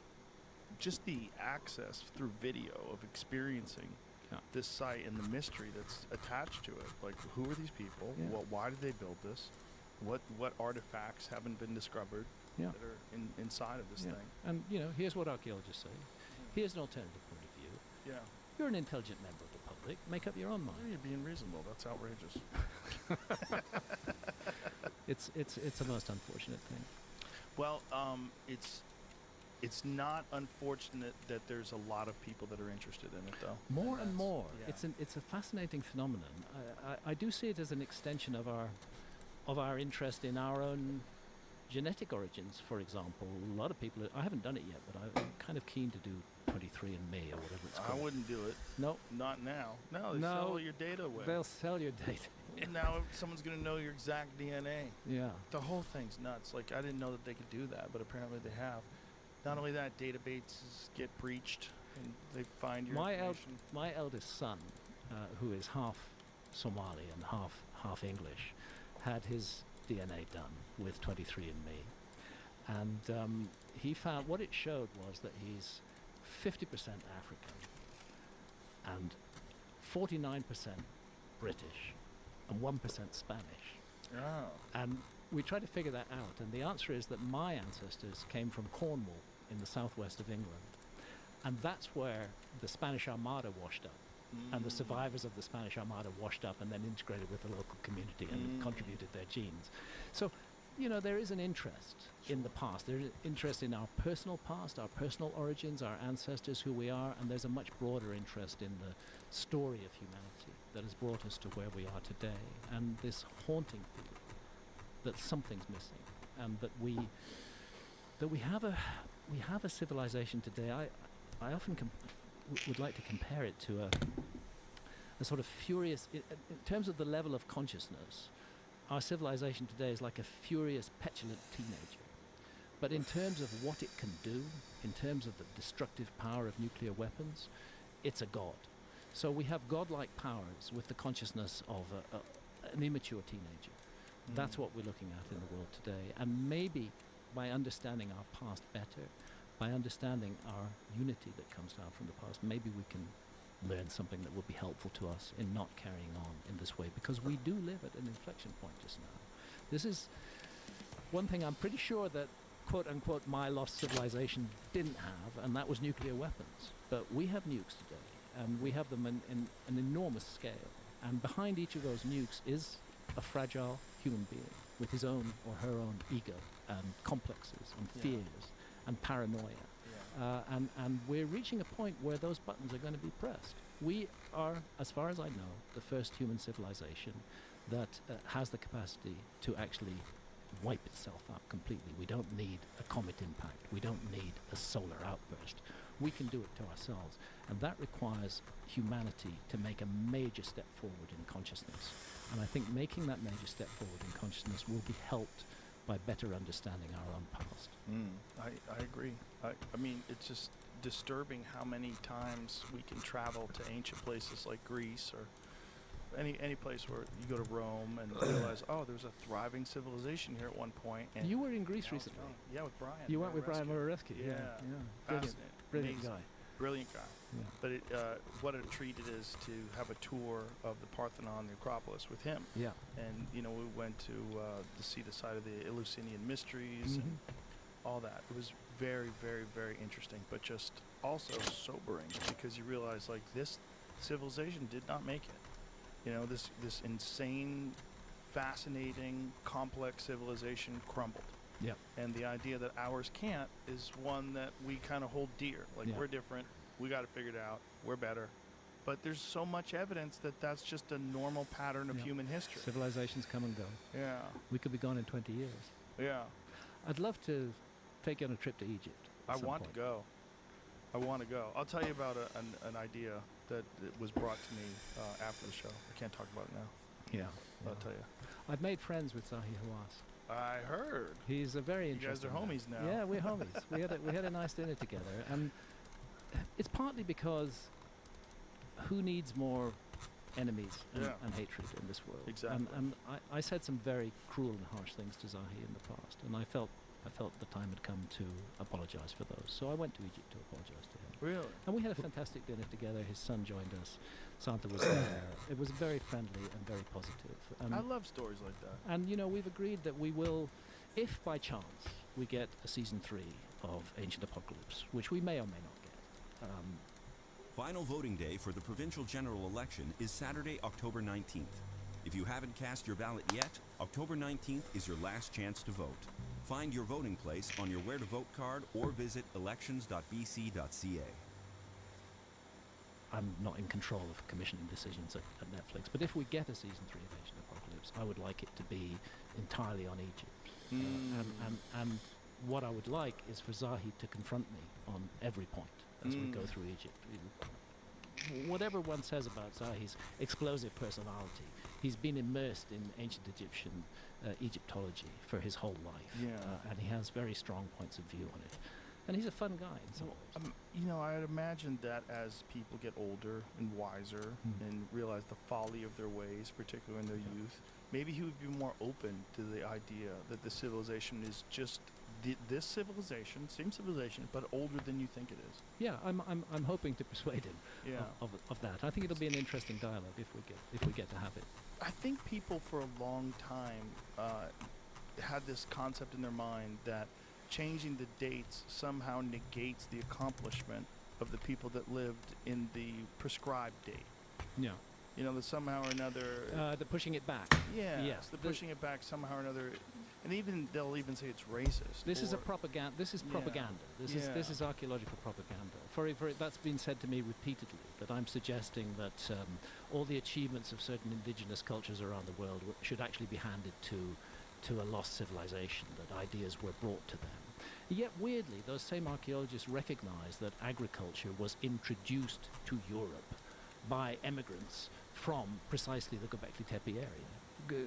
That's where agriculture wasn't present in Europe until 5,000 or 6,000 years ago. It was brought in by other people. This is part of the human nature, that we share ideas. Sure. Somebody has a great idea, we look at that, we think, we'd like a bit of that too. Teach me how to do it. And this happens all the time, and it doesn't mean that the person who's being taught is any less than the person who's doing the teaching. The person who's being taught may have things to teach themselves.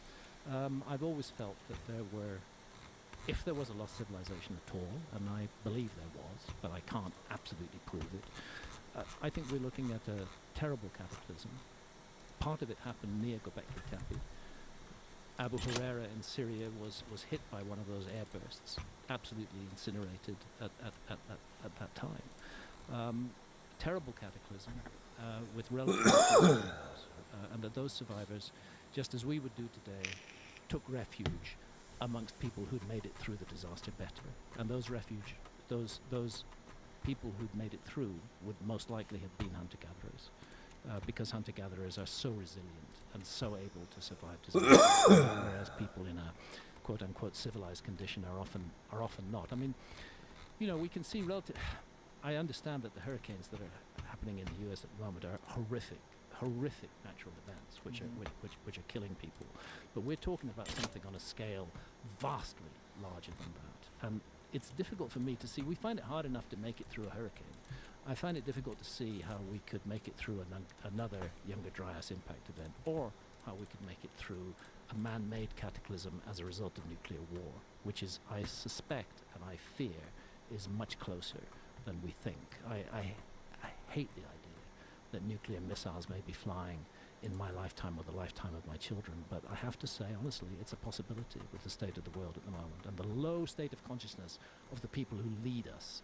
The leaders and governments are behind this. It's not human beings, individual people who are behind this hatred in the world today. It's leaders and governments who are mobilizing that hatred to serve their own interests. And it's very dangerous. If we didn't have nukes, it would be less dangerous. Yeah, I agree with you. When you're talking about Göbekli Tepe, one of the things that Jimmy Corsetti has talked about recently in his YouTube show is that they have stopped excavation and they've planted trees above some of the areas, which is very strange. It is, yeah. And they want the excavation to resume in 150 years? Yes.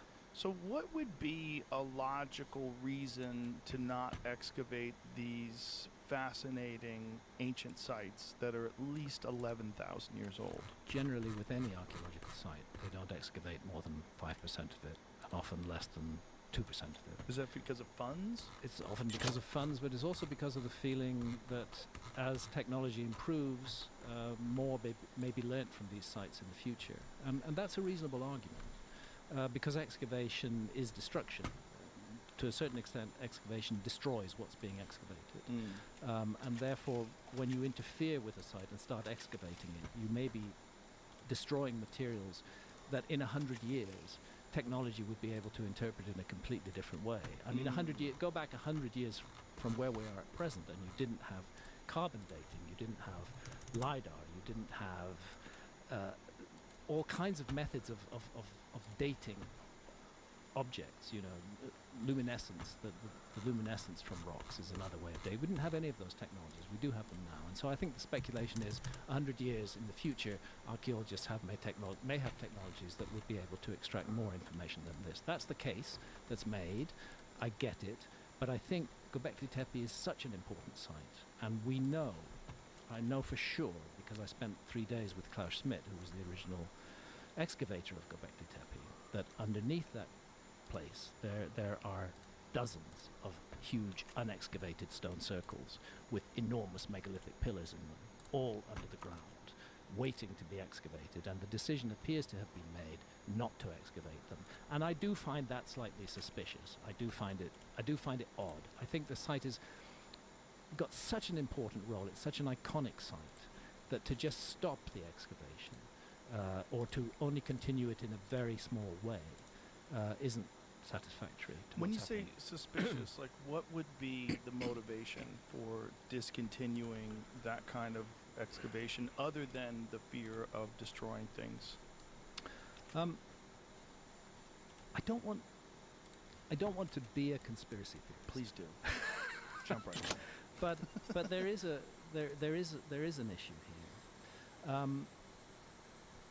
I've noticed that it isn't just attacks on me that certain archaeologists are making. It's also attacks on other specialists. For example, Dani Hilman Natawijaja, who is the geologist who brought to the world's attention the mystery of Gunung Padang in Indonesia, which appeared in the first episode of season 1 of Ancient Apocalypse.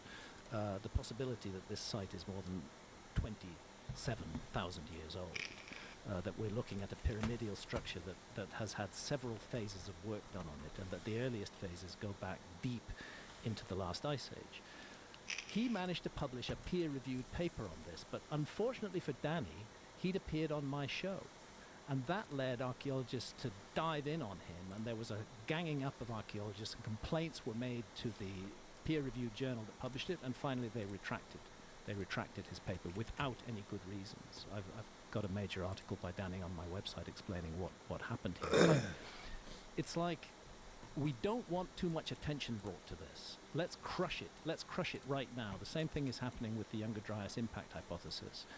An enormous amount of attacks are being made on that hypothesis, rather than considering it as an interesting explanation for the cataclysms at the end of the Ice Age. A lot of people are just focused on trying to destroy it in every way possible. And I can't help wondering, maybe there's some truth, deep truth, to this, that there was a cataclysm, that there was an ancient apocalypse, something really horrific that happened. Maybe it's a cyclical disaster.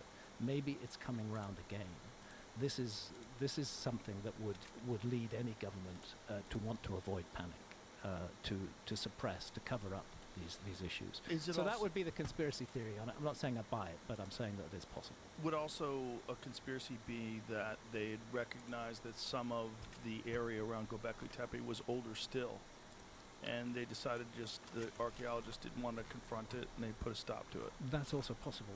That's also possible. But in their favor and to their credit, the excavation of that whole area around, not Göbekli Tepe itself, but other neighboring sites, Karahan Tepe is the best known.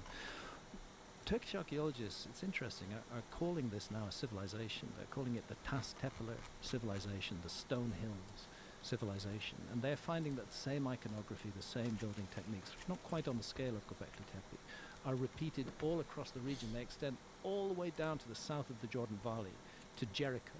The ancient site of Jericho is part of that lost or emerging civilization that appeared at the end of the Younger Dryas. Cyprus is another example I was mentioning about how it was settled in what appear to have been planned, organized settlement events near the end of the last ice age. Again, you find that same iconography that you find turning up there. Which as well. iconography specifically? The tendency to use T-shaped pillars, to use certain designs like a V-shaped necklace, this kind of iconography, and the structures, these circular structures, semi-subterranean structures that are so characteristic of Göbekli Tepe. They're found there as well. They're found all across the region. Jericho in the Jordan Valley is absolutely intriguing. The massive tower there, which again dates back right to the end of the last ice age. A huge megalithic tower with the world's oldest known megalithic stairway that runs up inside it. So what's emerging as a result, if Göbekli Tepe hadn't been found, none of this would have happened. But it's led to a widespread interest in the whole area. So while excavation may have stopped at Göbekli Tepe or may have slowed down, it is continuing elsewhere across the region. And to be fair to archaeologists, we need to recognize that. Is the size and scale of Göbekli Tepe unique in comparison to the ones that are around it? Yes. So far, the ones that have been found, Göbekli Tepe is unique. And I think it's clear now that Göbekli Tepe itself was the end of a process, not the beginning of a process. It was something that marked, it was a marker. It was something that brought together the best of everything that they'd accumulated and created it in one place, and left it there, finally at the end, burying it, sealing it as a time capsule, which then was untouched for more than 10,000 years before Klaus Schmidt opened it up in 1996. I can't help feeling that's precisely what Göbekli Tepe is. It's a time capsule. It's a memorial to a lost time. And I think that what we're looking at in that whole area is the outcome of contact with an earlier, largely lost civilization. I think it passed on its cultural genes right there in that area of Turkey and down into the Jordan Valley and Cyprus. And not only there, also the Indus Valley civilization. It's incredible iconography which shows a man between two felines. It's a very striking image. You see a man and two tigers or leopards on either side of him, and he may be holding them apart, he may be gripping them in some way. What is this so Jamie can find it? You can find it on the Gebel al-Arak knife handle from Egypt.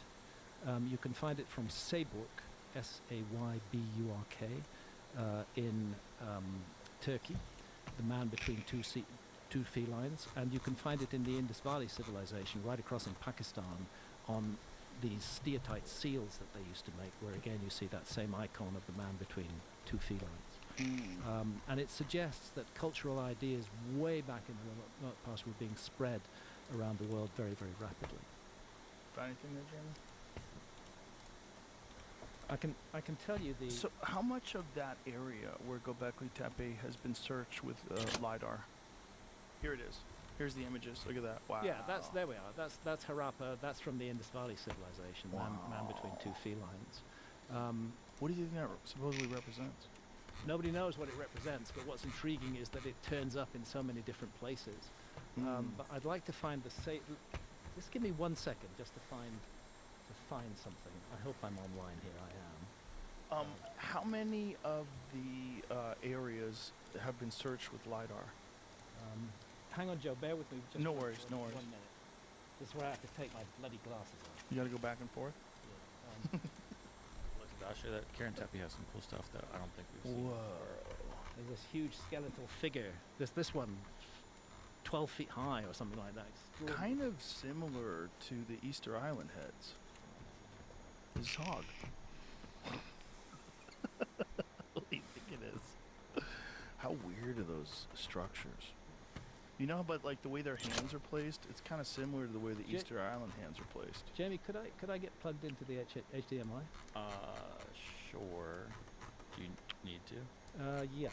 Okay, pause please. We'll pause. We'll be right back. All right, we're back. We're back. Okay, we found these images from. So this is from Jamie. Maybe you could expand that the cyborg relief. I think you have to do it. Okay, it's on my. Yeah. There we go. So this is about 10,000 years old. It's from a site in the area of Göbekli Tepe called Sayburg, and it's gone.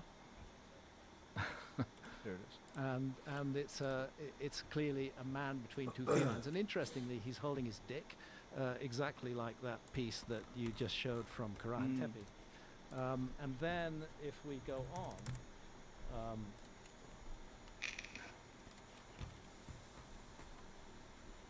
I don't understand what I'm doing with this thing.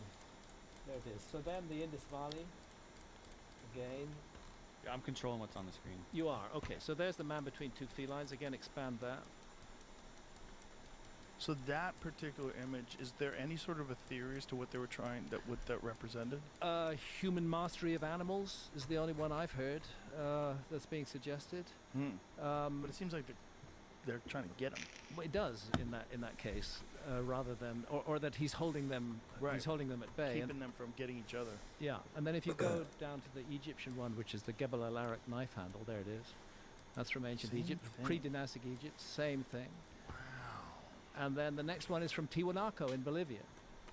That's a redrawing from Tiwanaku in Bolivia, and again, it's a man between two felines. Wow. So when I see this kind of complicated image turning up all around the world, I can't help feeling that there's a remote common source which is sharing. It's not each culture representing or influencing the other, it's a remote common source that they all share. What's the last one from where's it from again? From Tiwanaku in Bolivia.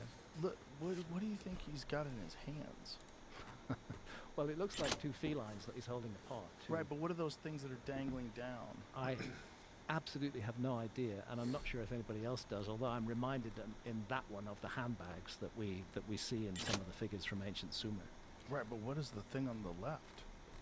Again, I don't know, and I don't think anybody Very does. strange. What are the? Why does he have steps on his chest and a wheel? Like, what is that? You know, what is that spiral in the center of his body? It's a spiral of mystery. I honestly don't know the answer to Bizarre, that question. because, like, look, there's a geometric pattern. You and see, it goes up and down with the steps, and it Yes. repeats on both corners. That one where it steps up and the other side where it steps down. Yeah. Very strange. It would be nice if there were written records from Tiwanaku. Wouldn't which that be told us sweet? what it was about, but unfortunately there aren't. Just very, very bizarre. So what I'm saying is we're seeing a sudden emergence of something that is being recognized as a civilization in Turkey just immediately after Göbekli Tepe, around the time of Göbekli Tepe. And we're seeing it in the Jordan Valley, and we're seeing it in the Indus Valley, and we're seeing it in South America as well. The same iconography keeps on repeating, and I don't think it's a coincidence. The area where the Olmec are, have there ever been LiDAR excavations or? I wouldn't be surprised if there have. Villa Hermosa, the sort of central of the Olmec area, is a very highly populated area. It's been heavily developed. The areas where LiDAR has been used in Mexico and Central America and Guatemala has been finding thousands of Mayan ruins that nobody knew were there before.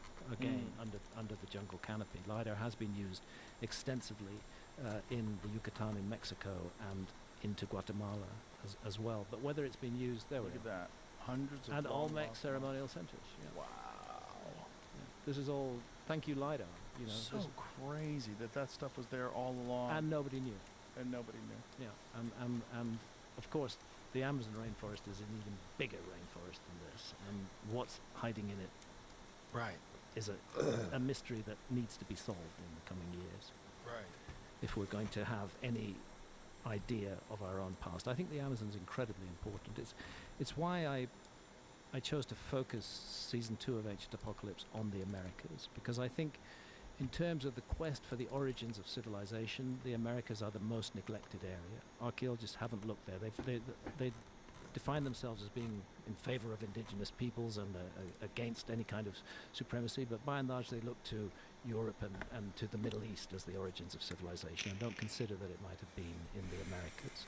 And what we're trying to show is that the story in the Americas is much older than it's been, and that there are mysteries here that have never been explained by archaeology. How much of the Amazon has been explored with LiDAR? A very tiny proportion. I worked with the team who are doing this, and they're solely in the province of Acre, in the southwest of Brazil.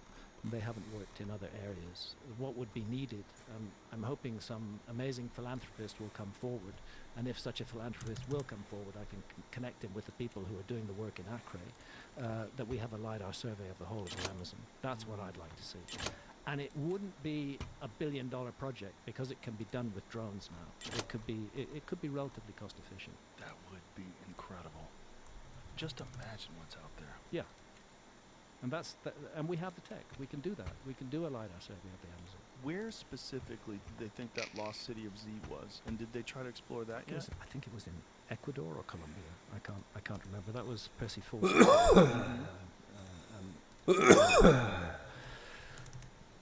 Echo of that earlier discovery of lost cities in the Amazon. These stories won't go away because there is a hidden past in the Amazon. Right. And because there were cities in the Amazon, and God knows what was in them, before the Spanish came along and destroyed everything. God, it seems like that has to be discovered. I mean, that has to be looked at. But just specifically, if we could just find that the lost city of Z was a real place. If we could find it was a real place? Yeah. I wish we could. I mean, just finding lost city of Z is a legendary city in the Amazon rainforest, and British explorer Percy Harrison Fawcett believed was looked Mato Grosso in Brazil. Theorized that the city was a refuge for people fleeing the destruction of Atlantis. Whoa. That its wisdom could still be found there. Wow. Yeah. Wow.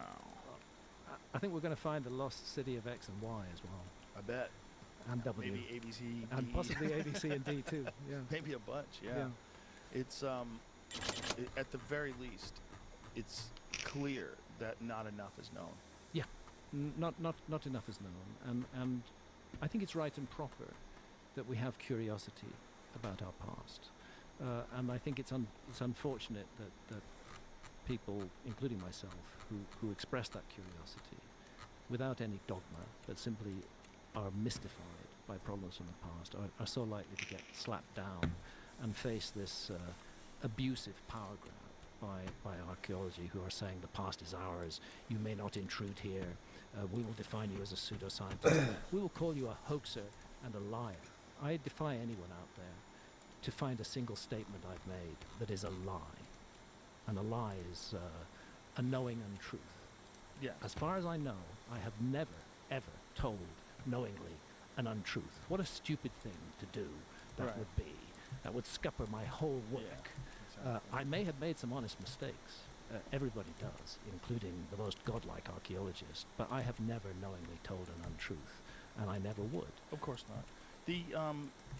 the interesting thing though is, But seriously, I'd like an example, because this is thrown at me so many times. you can't be responding to the haters all the time. It's bad. But they include archaeologists. I know, but the reality is most people aren't listening anymore. Define the untruth. I don't think that's working anymore, because I think enough people have seen your work and enough people have heard you talk, and they know that you're reasonable and intelligent, and that there's something there. Yeah. And the more people look at these images, and the more people hear people like Flint just out and out lie to try to dismiss these things. It was most unfortunate. I think he let archaeology down very badly in the way that he manipulated that debate.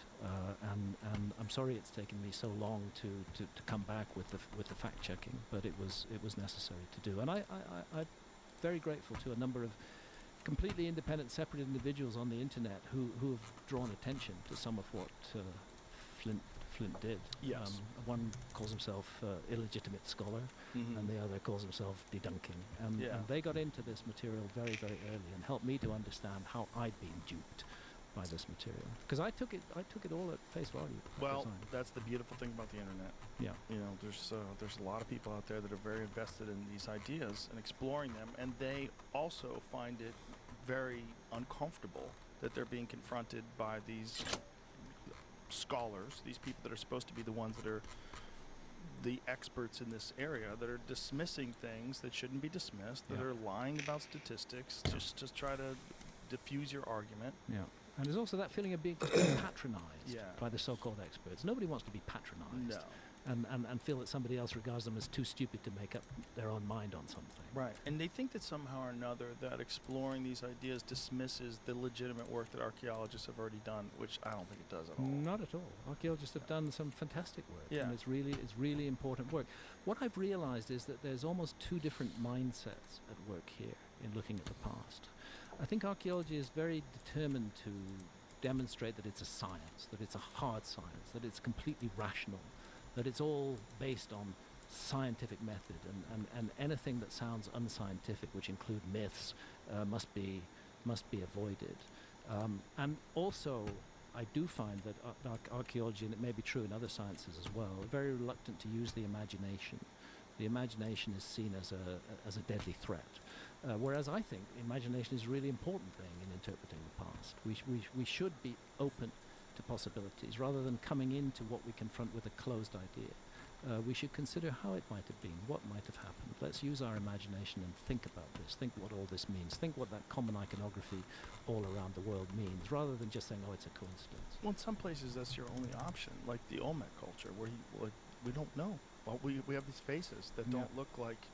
Yeah. I mean, it's confusing. They look like maybe they're from Polynesia. Yeah, maybe they're from Africa. Yeah, could be Polynesia, could be Africa, and then there are these other faces, which in the video I've put out, I've shown some of these. It's not just myths of a bearded foreigner turning up in the Americas, which Flint Dibble and other archaeologists say were all concocted and invented by the Spaniards. We discussed that during the debate. I have a real problem with that, because that is patronizing to the indigenous people.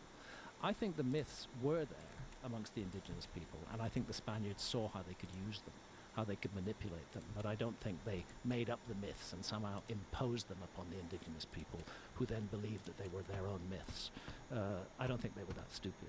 They knew what their myths were. Well, my concern with that line of thinking is that we've seen evidence of that sort of destruction of the real history of people in America, with how they forced Native Americans onto reservations and forced them into speaking English and forced them into learning Christianity.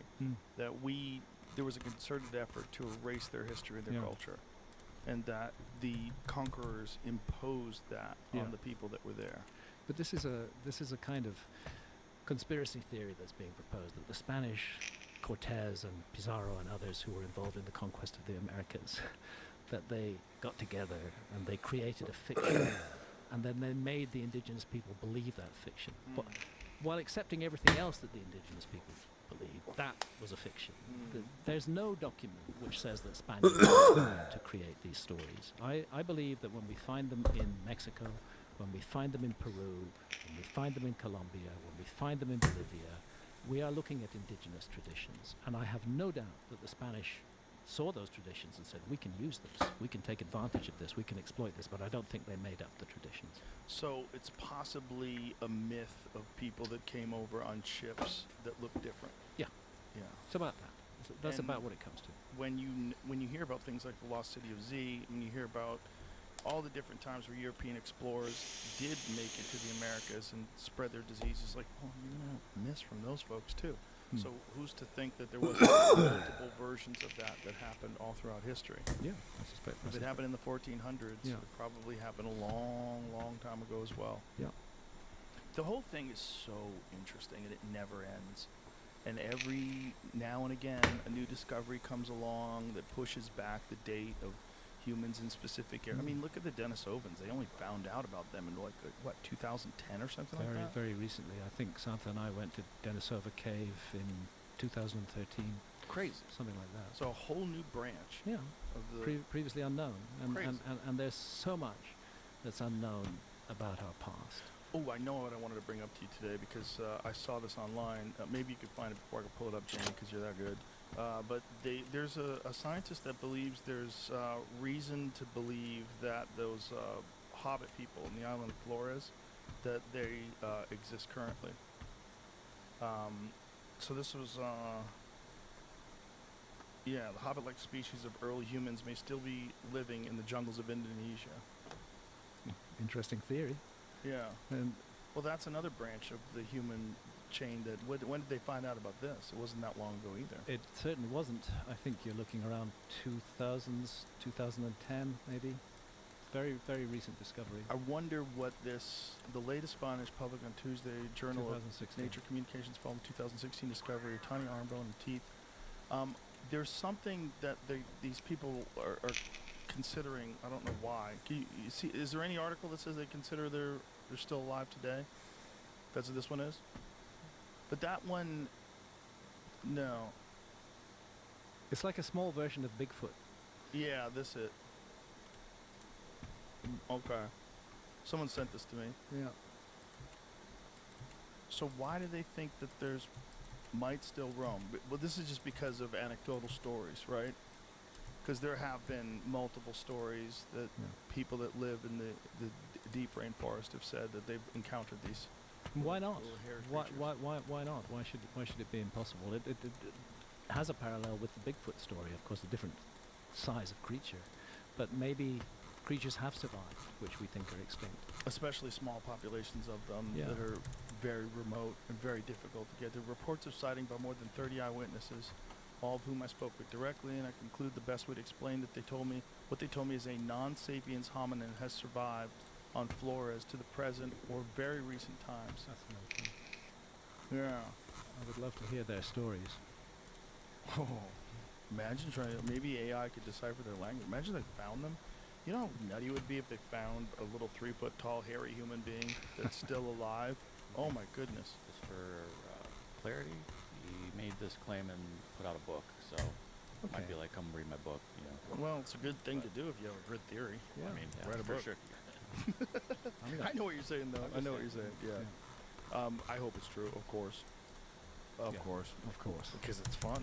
Yeah. It's fun to hope it's true. All of it's fun. That's what I'm so grateful to the universe for, and so grateful to my readers for, is that I have been given this opportunity to live a fun life. Oh, yeah. And to travel the world and to investigate mysteries and to put across my point of view on those mysteries. I couldn't do any of that if it wasn't for my readers.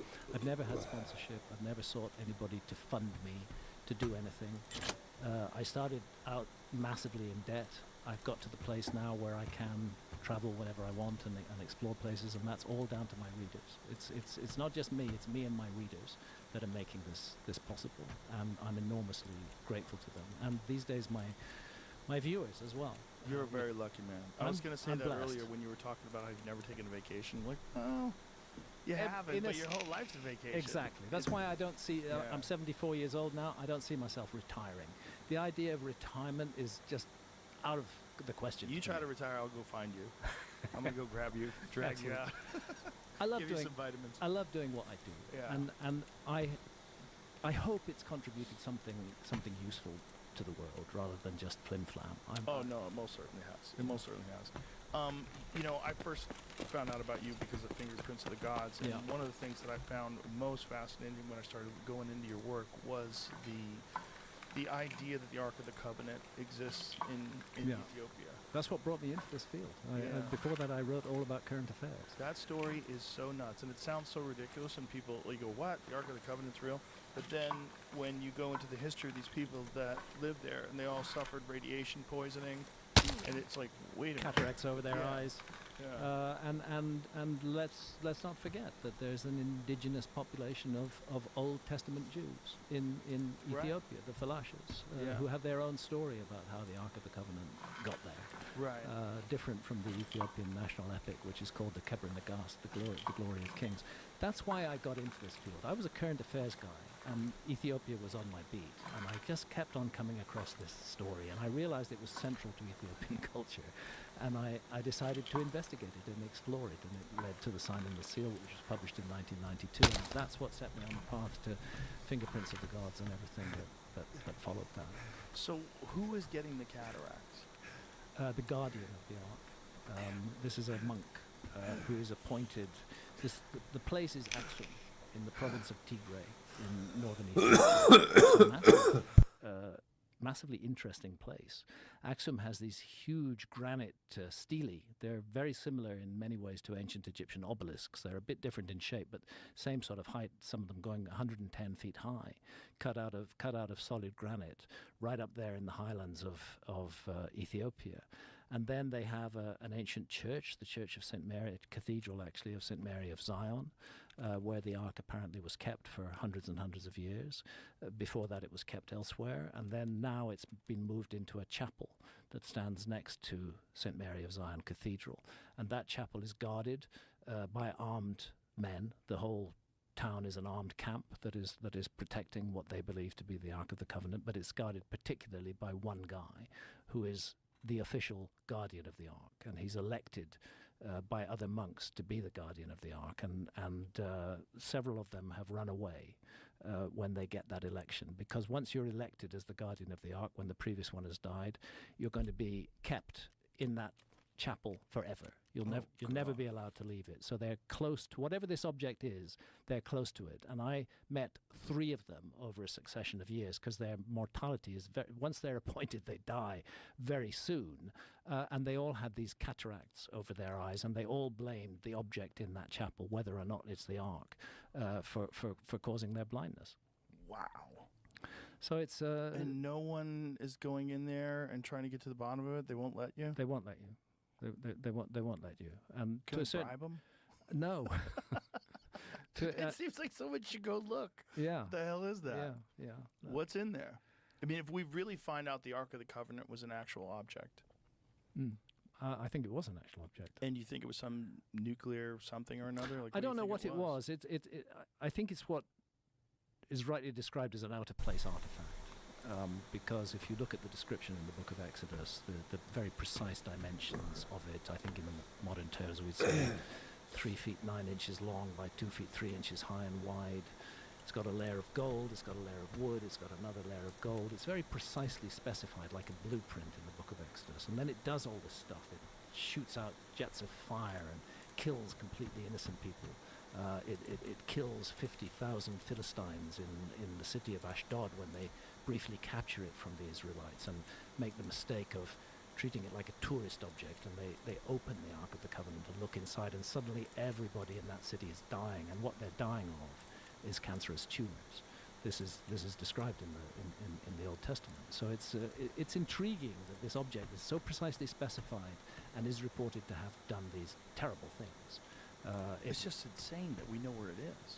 Well, we know that I believe Ethiopia has a very strong claim to it, but that's all I can say because I've not seen it myself. I've been right outside the door of that sanctuary chapel several times. But did you bring a Geiger counter? No, that would be a good thought. Yeah. Imagine it was going nuts as you got close. That would be a good thought. I mean, it's not like it's going to be if it's radioactive. It's not like it's going to be contained just this one small area. You're going to have traces of it that leak out. That's true. It would be a good way especially if people are getting cataracts from being in the room with it. Yeah. And so 3 different people you talked to have cataracts from that. Yeah, and they all blame the Ark. And one of them, it's a resonant phrase which sticks in my memory. I asked him why, and he said the Ark is a thing of fire. Just that. Did he describe it to you? He did describe it as a box, rather like the biblical description, unsurprisingly. But did he describe what it looked like the outside of it? Gold. Gold. Gold. Wow. And of course, gold is a very good insulator against radiation. I don't want to go too far down this track. To me, the fascinating thing is that Ethiopia is the only country in the world that actually claims to have the Ark of the Covenant. That it's central to religion and culture in Ethiopia today. That there's much to support that argument, particularly in the form of the Falashas, the Ethiopian Jews, and their very ancient traditions about how they got to Ethiopia in the first place. In context of all of that, I think Ethiopia has a very good claim, very interesting claim, and that's why I wrote a book about it. That one to me, it's just like, we know where it is. Yeah. That one to me is so crazy that someone is keeping that information from the rest of the humans. Yeah. Because if we found out the Ark of the Covenant was in fact a real object and we know where it is and it does match the description in the Bible, that kind of changes everything. Now all of a sudden the Bible is not just stories and myths. The Bible is some sort of a historical record. Yeah. Well, let's not forget that one of the world's best-known flood myths also comes from the Bible, which is the flood of Noah. Which again is part of this worldwide tradition, of which I am absolutely convinced Atlantis should be understood as a part of that worldwide tradition of a global flood and the loss of a former civilization. And again, it's one of the reasons why I've done the work I've done over these years. So when you're doing season 2, what did you learn from doing season 1 that you applied to season 2? Was there anything different about the way you went about it? Definitely. I had learned from the criticisms of archaeologists, and one of the first things that became very clear to me, and they're absolutely right, is we need more indigenous voices in this series, and that's what we've made sure to do. We have an amazing indigenous archaeologist from Easter Island. We spent quite a bit of time filming in Easter Island, and it's a strong... This series doesn't do country by country episodes. It's all merged together. Different bits of the story come together in each episode. But a good chunk of it is on Easter Island, and there Sonia Hoa Cardinali is an indigenous Easter Islander. Her married name is Cardinali because she married an Italian guy. And she gave us incredible material on Easter Island, and she revealed that she and her team have found what are called banana phytoliths. Now, phytoliths are a minute part of the banana plant. They've excavated them from a crater in Easter Island, and they've found that those are 3,000 years old. Now, this is interesting for 2 reasons. Firstly, bananas do not propagate naturally. You can't get bananas to Easter Island without human beings bringing them there. That's how they got there. And secondly, the date that she's found 3,000-year-old banana phytoliths in Easter Island blows out of the water the notion that Easter Island was only settled 1,000 years ago or less, which is the current idea of archaeology. Again and again, we've had indigenous guests on the show who have brought real important information to it. Amongst those geoglyphs in Brazil, we had a member of the Apurina people who is a caretaker for those geoglyphs, and he talked to us about what is special to him about the geoglyphs, about how this is a sacred place to his tribe, and how they still gather there today, and how they understand that it's somehow connected to the journey to the next world, to the journey of life after death. And that then rings a bell in my mind of that whole idea of a journey to the afterlife and a portal through which we pass into that other realm. We find that right there in Brazil. So if the Easter Island, if the island was settled at least 3,000 years ago, do we know where from? Well, 3,000 years ago, you're still within the period of the Polynesian expansion. This is not the Ice Age. This is more recent. Right. It's early in the Polynesian expansion rather than late. The Easter Island was seen as one of the last places that the Polynesians got to. This new evidence is suggesting it may have been one of the first places that the Polynesians got to. But the question that arises is, did they find the Moai already in place when they came there, even 3,000 years ago? And I think there's a lot of evidence for that. I think that this is going to make archaeologists absolutely furious with me. But I hope that I'm paying full respect to indigenous traditions. We had an amazing Easter Island elder who told us the tradition of the lost land of Hiva. Easter Island has its own flood myth. They say that there was a huge land in the Pacific, far, far away, called Hiva, and that it was Hiva, and that it was destroyed in a flood cataclysm, and that there were survivors, specifically 7 wise men. That's another thing that is found all around the world. It's found in ancient Sumer, it's found in ancient Egypt, it's found almost everywhere. Specific seven wise men who came and settled Easter Island after this great cataclysm. So it's great to have indigenous testimony on that. And then you have the mystery of the Easter Island script. How did that happen? How come this tiny island, which only ever had a population of a few thousand, did something that is normally only done by big civilizations, which was create a written script? But they have a script, the Easter Island script, and it's written on wooden boards.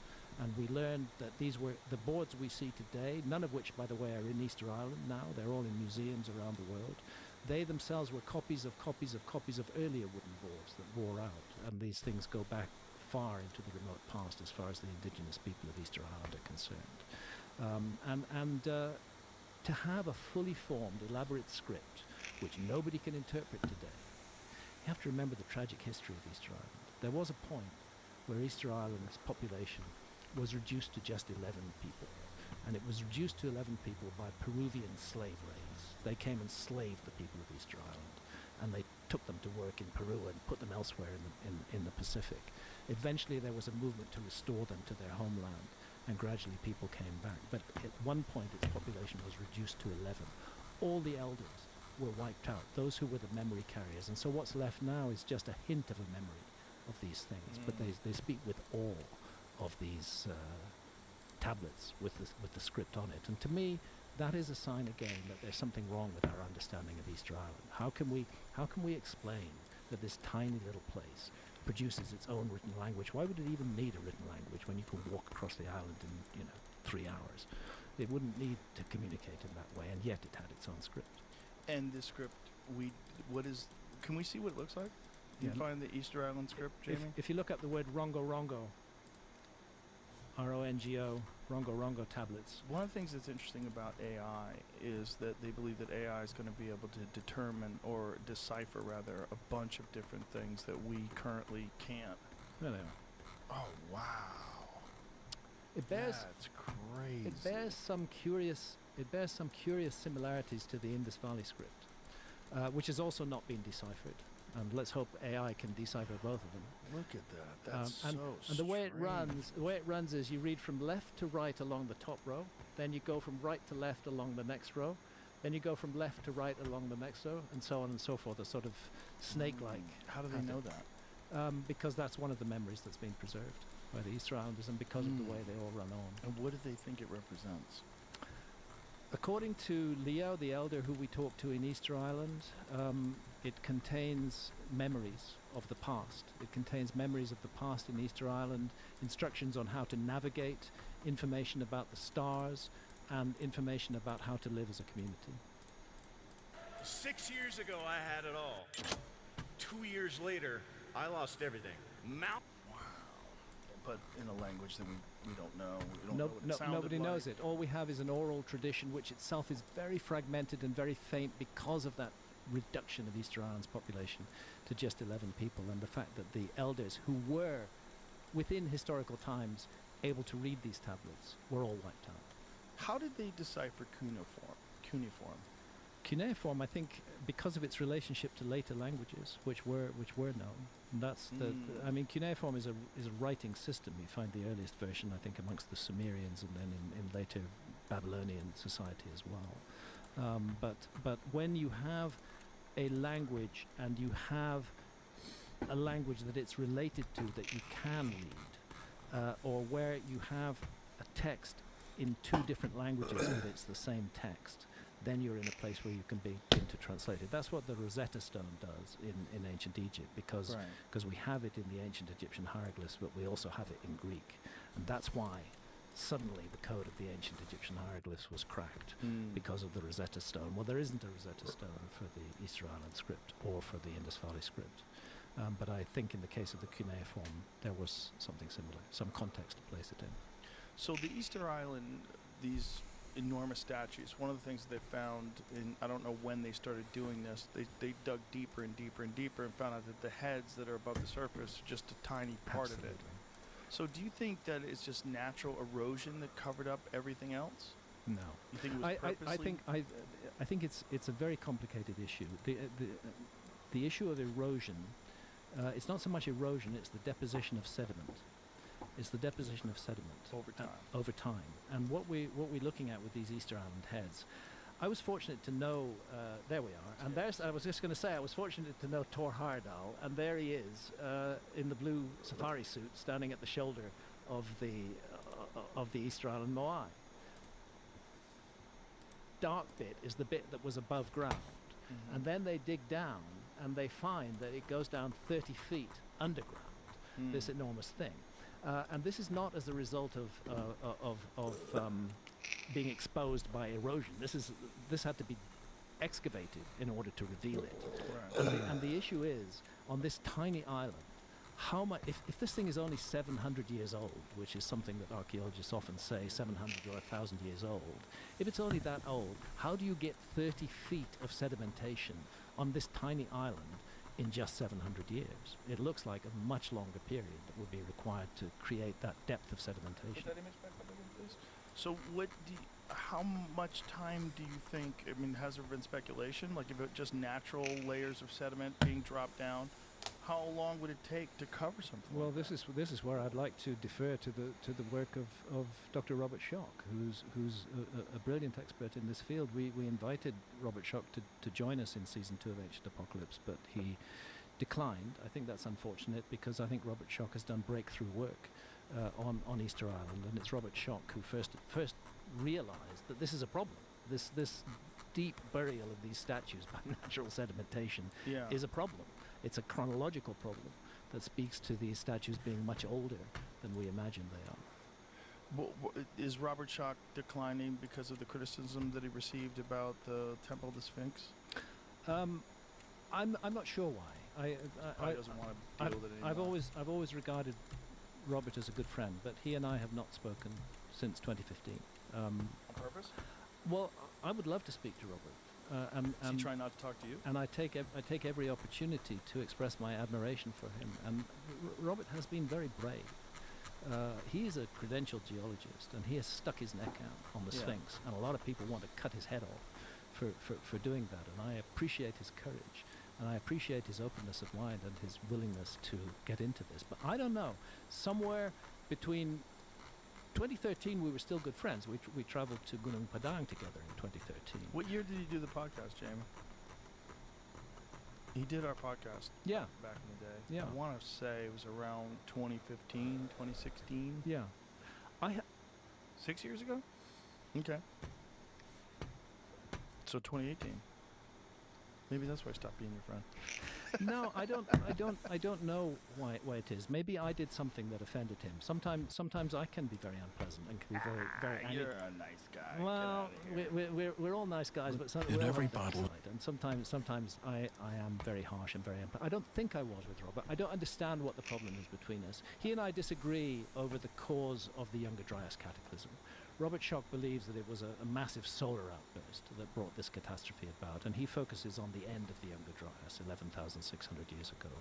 I'm more of the view that the Comet Research Group is right, and that we're looking at the effect of largely of airbursts of large cometary fragments right across the surface of the Earth, which caused the Younger Dryas. Why are they mutually exclusive? But I don't see why. No, I don't see why they're mutually exclusive. I don't see why one has to write off the other. What we both agree on is that the Younger Dryas, between 12,800 and 11,600 years ago, was an extraordinary global cataclysm, which changed everything, which extinguished all the megafauna of the Ice Age. We agree on that, and we agree that it likely wiped out a lost civilization of the Ice Age as well. We disagree on the mechanism, but I don't see why we shouldn't be friends for that. So, Robert, if you're listening, please let's work together, because we have many common enemies, and this is one of the problems with the alternative side is that there's a lot of infighting in the alternative side, and everybody's scrambling for their own bit of turf. Whereas the archaeological side, they're very unified in terms of attacking what they call pseudo-archaeology. They work as a team, and that teamwork makes them very efficient. We're very inefficient on the alternative side. Well, I'm assuming, I shouldn't be assuming, but I'm assuming it's the criticism. He probably wants to keep his job, and he said everything he wants to say. And I'm not sure. I think Robert is open to doing television. The fact is, we invited him to come to Israel and to give his point of view, and he declined, and therefore he must have a strong reason to do that. Oh, I hope he still loves you. But I hope so too. Has anybody speculated about how much time it would take to cover those Easter Island statues with sediment? Thousands of years. Thousands. Shocks for you, yeah. Thousands of years. 30 feet of dirt. Remember, it's a small island. Right. It's in the middle of the Pacific Ocean. Right. It's 2,000 miles from Tahiti and 2,000 miles from the coast of Peru. It just seems strange that there's so many of those statues in this one area too. Like, what does that island signify? Like, why did they do that? Well, it's what it calls itself. Te Pitu o Te Henua, the navel of the earth. It calls itself the navel of the earth, and it's not the only place. Delphi in Greece calls itself the navel of the earth. Heliopolis in Egypt, close to Giza, was a navel of the earth. Angkor Wat in Cambodia is a navel of the earth. Göbekli Tepe means the navel, the hill of the navel. This notion of navels of the earth, I think it's connected to an ancient geodetic survey of the earth, that there were certain anchor points that lines of longitude were drawn from by a civilization that didn't have our tech, didn't have our iPhones, but did explore the world, did sail the oceans. And I'm not surprised that we haven't found their ships, since we haven't found the ships for those who sailed to Australia or for those who sailed to Cyprus either. But it had abilities that we do not attribute to period of that time, and those abilities included the ability to calculate longitude, something that our civilization didn't crack until the 18th century. I suggest it's only a theory that these multiple navels of the earth around the world were fixed points on the earth where longitude connections were made. They were established places. So I do not think it's an accident that Angkor Wat is 72 degrees of longitude east of Giza, because that number 72 occurs in ancient myths all around the world and is strongly connected to this phenomenon called precession of the equinoxes, which, first of all, it changes the pole star. At the moment, the Earth wobbles on its axis, but it's a very slow wobble over 26,000 years. It changes the pole star. Now it's Polaris. In the past, it was Thuban. In the past, it was Draco. But now it's Polaris, because the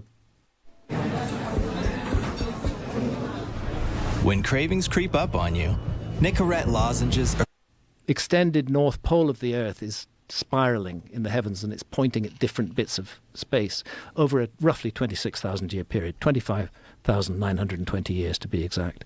1 degree of precession takes 72 years to unfold. That's why the fact that the relationship of the Great Pyramid to the Earth being on the scale of 1 to 43,200 is interesting. If it was on the scale of 1 to 57,000, I couldn't care less. But 43,200 is one of those numbers that we find in mythology and traditions all around the world. There's very solid scholarly backing for this in a book I've mentioned to you before, which is called Hamlet's Mill by Giorgio de Santillana and Hertha von Deschen. Giorgio was professor of history of science at MIT. They draw attention to this, that there appears to have been a very ancient knowledge of this obscure astronomical phenomenon, which our culture attributes to the Greeks and thinks only goes back a couple of thousand years. Santillana and von Deschen were of the view that it goes back to what they called some almost unbelievable ancestor civilization of the remote past. How could they even know that that was happening? Like, by what method could they make those calculations that the Earth wobbles on its axis every 26,000 years? Like, you have to observe for more than one human lifetime. You've got to keep observing. And then extrapolate the wobble? Well, you may have to observe for hundreds of years in order To conclude that it's a wobble is another thing, but to conclude that the skies are changing at a regular fixed rate, that's going to take observation over a few hundred years. 72 years is one human lifetime. In that 72 years, the precessional shift would be the equivalent of the width of your finger held up to the horizon. Very hard to note. But if you extend it for several hundred years, it'll be very clear that something is going on. And what's going on is the constellation that rises behind the sun, particularly notable at key moments of the year: the summer and winter solstice and the spring and autumn equinox. And the age in which we live, as anybody, of course astrology is another one of those things that archaeologists despise, but as anybody who follows astrology will know, we live in the dawning of the age of Aquarius, and that's because the sun on the spring equinox is, within the next 150 years, is going to move entirely out of Pisces, where it sits at the moment, and is going to move into Aquarius. The age of Pisces, with Pisces housing the sun on the spring equinox, began around the time of Christ, about just over 2,000 years ago. And before that, it was the age of Aries. We have all this ram symbolism in ancient Egypt at that time. Before that, it was the age of Taurus, constellation of Taurus housing the sun. All of this is a process that unfolds at the rate of 1 degree every 72 years. So when I find that the Great Pyramid models the Earth on a scale of 1 to 43,200, which is 72 times 600, I wake up and I think this is interesting. And when I find that Angkor, one navel of the Earth, is separated from Giza, another navel of the Earth, by 72 degrees of longitude, that rings another bell. And I think that's something curious and worthy of exploration. I think we also, when we talk about ancient people studying the sky, we think of the sky today.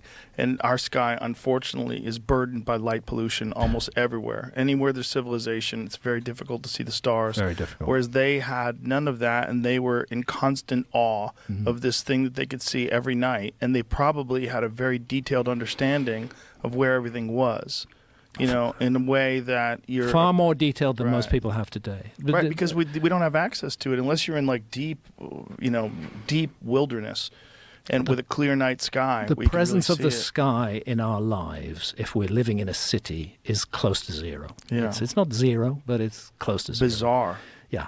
It's a bizarre detachment that is propagated by technology. Oh, yeah. Very, very much so. Very weird, right? Because it's actually dangerous for us. Yeah. Because I think it makes us disconnected from the idea that we're connected totally to the universe, and that feeling of awe that you get when you see a completely star-filled night.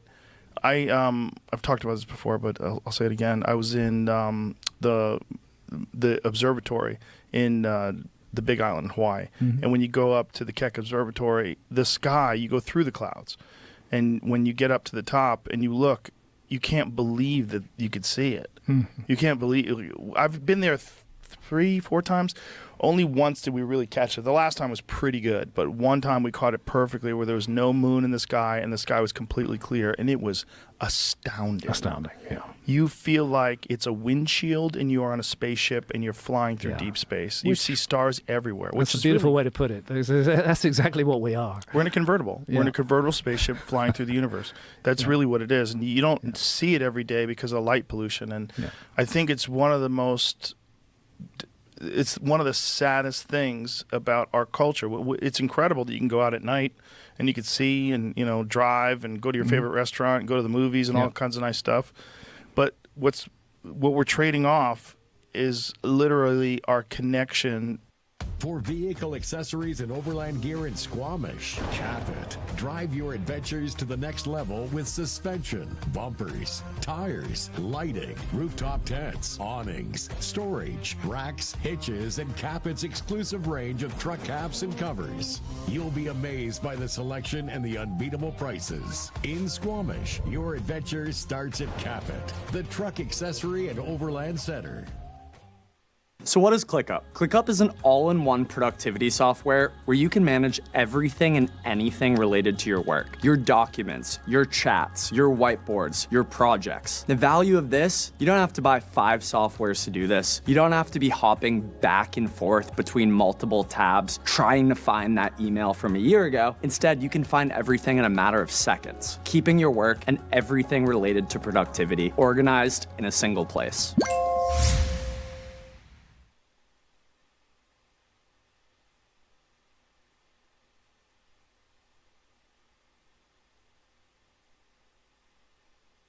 to this insanely beautiful thing that hypnotizes you with its awe. It just, you look at this, if you get to go camping on a night where you see everything, it's incredible. It's one of the greatest things you could ever see. Yeah. And I it agree. used to be there for everybody, and it used to be how they lived their life. It was an ever-present reality. Yeah. It was impossible to avoid it, and that is why it's so crazy to say that the phenomenon like precession wasn't discovered until the Greeks about 2,200 years ago, because the ancients were living with those skies for thousands and thousands of years before, and they were paying very close attention to them. There's strong evidence that the constellations of the zodiac were not inventions of the Greeks either. I mean, in a sense, the constellations aren't inventions because they happen to be on the path of the sun. The zodiac are the constellations which roughly are in the place in the sky that the sun occupies through the course of the year. That's why we see them. But there's increasing evidence that the Greeks inherited that, and that the knowledge was very early, and it may well go back into the Upper Paleolithic. There's this incredible figure of Taurus in the Hall of Bulls at Lascaux Cave in France, one of those cave paintings, which shows the stars of the Pleiades above the shoulder of the bull, exactly where they should be. What is the oldest version of astrology that we have? Well, again, you have the official position on this, and you have the unofficial. What's the official position? Well, the official position is that it's something that developed during the time of the late Mesopotamians and the Greeks. This notion that somehow there was a connection between the sky, events in the sky and what happens to us. But I think it's much older than that. I think the idea that the sky in some way determines our destinies is a very ancient idea, not a recent idea, and it kind of makes sense. I mean, it's weird to think this. I don't mean to be selfish to the human race, but we would not be here. No human beings would be here if it were not for that whole vast universe out there. It would be wrong to say that the universe exists so that we can be. Right. But the fact is, we would not be. We're part of that huge cosmos. And you're right. It's forgetting that we're part of the cosmos, or regarding the cosmos as something that we must conquer, which is the modern mindset, which is most unhelpful. Yeah, I've always been fascinated by astrology, not like the newspaper astrology, like you're a Cancer, so that means this. But the idea that the time you were born, the place on Earth you were born, where you were conceived, all these play a factor in your personality, and that this was somehow or another mapped out by people thousands and thousands of years ago. I know a lot of people like to dismiss it as myth, and I've been one of those people, but part of me wonders if there is some sort of an impact that, look, we know that the gravity from the moon affects the tides. We know that we're mostly water. We know that there's some sort of an effect that planets and gravity and stars must have on the entirety of the universe. Yeah. And the idea that these very bizarre biological entities, that their personalities and their existence is in some way motivated, shaped, or at least influenced by the position in the stars in which they were born, is very interesting. Because people studied that shit for a long time. If there was nothing to it, why have so many generations of people studied it? I think it's a good question. And what was the root of it? Like, how the hell did they figure that out? Well, it must come from a place where we feel connected to the universe. Yeah. And we feel that the universe influences us directly. Right. Not the way we look at it at the moment as sort of something out there that doesn't mean much to us, except that we're going to conquer it with spaceships. Right. And go to the moon and go to planets and things like that. But to see it as an ever-present reality. We understand that we're affected by the climate on planet Earth. We understand we're affected by the weather, by the oceans, by the winds. They affect us. They affect our personalities. So why shouldn't we be affected by the broader universe that surrounds us? Yeah, it does make sense, but I've never heard anybody explain it. No, have you ever talked to like a legitimate, air quotes, astrologer? No, I haven't. It's not been a central focus for me. My central focus has more been on the evidence for really precise ancient astronomy, particularly amongst the ancient Egyptians, but also fantastically advanced amongst the Maya in Mexico as well. and we have a big focus on the Maya in season 2 of Ancient Apocalypse. And I was fortunate, blessed, to have a brilliant archaeologist, Ed Barnhart, who joined me there in Palenque. And he's not sneering at me. He doesn't agree with everything I say. He's very clear on that. But he's not sneering at me. And he feels that there's something useful being contributed by this approach. And so is it generally agreed that there is a connection between the methods or the design of the construction and the correlation between star systems?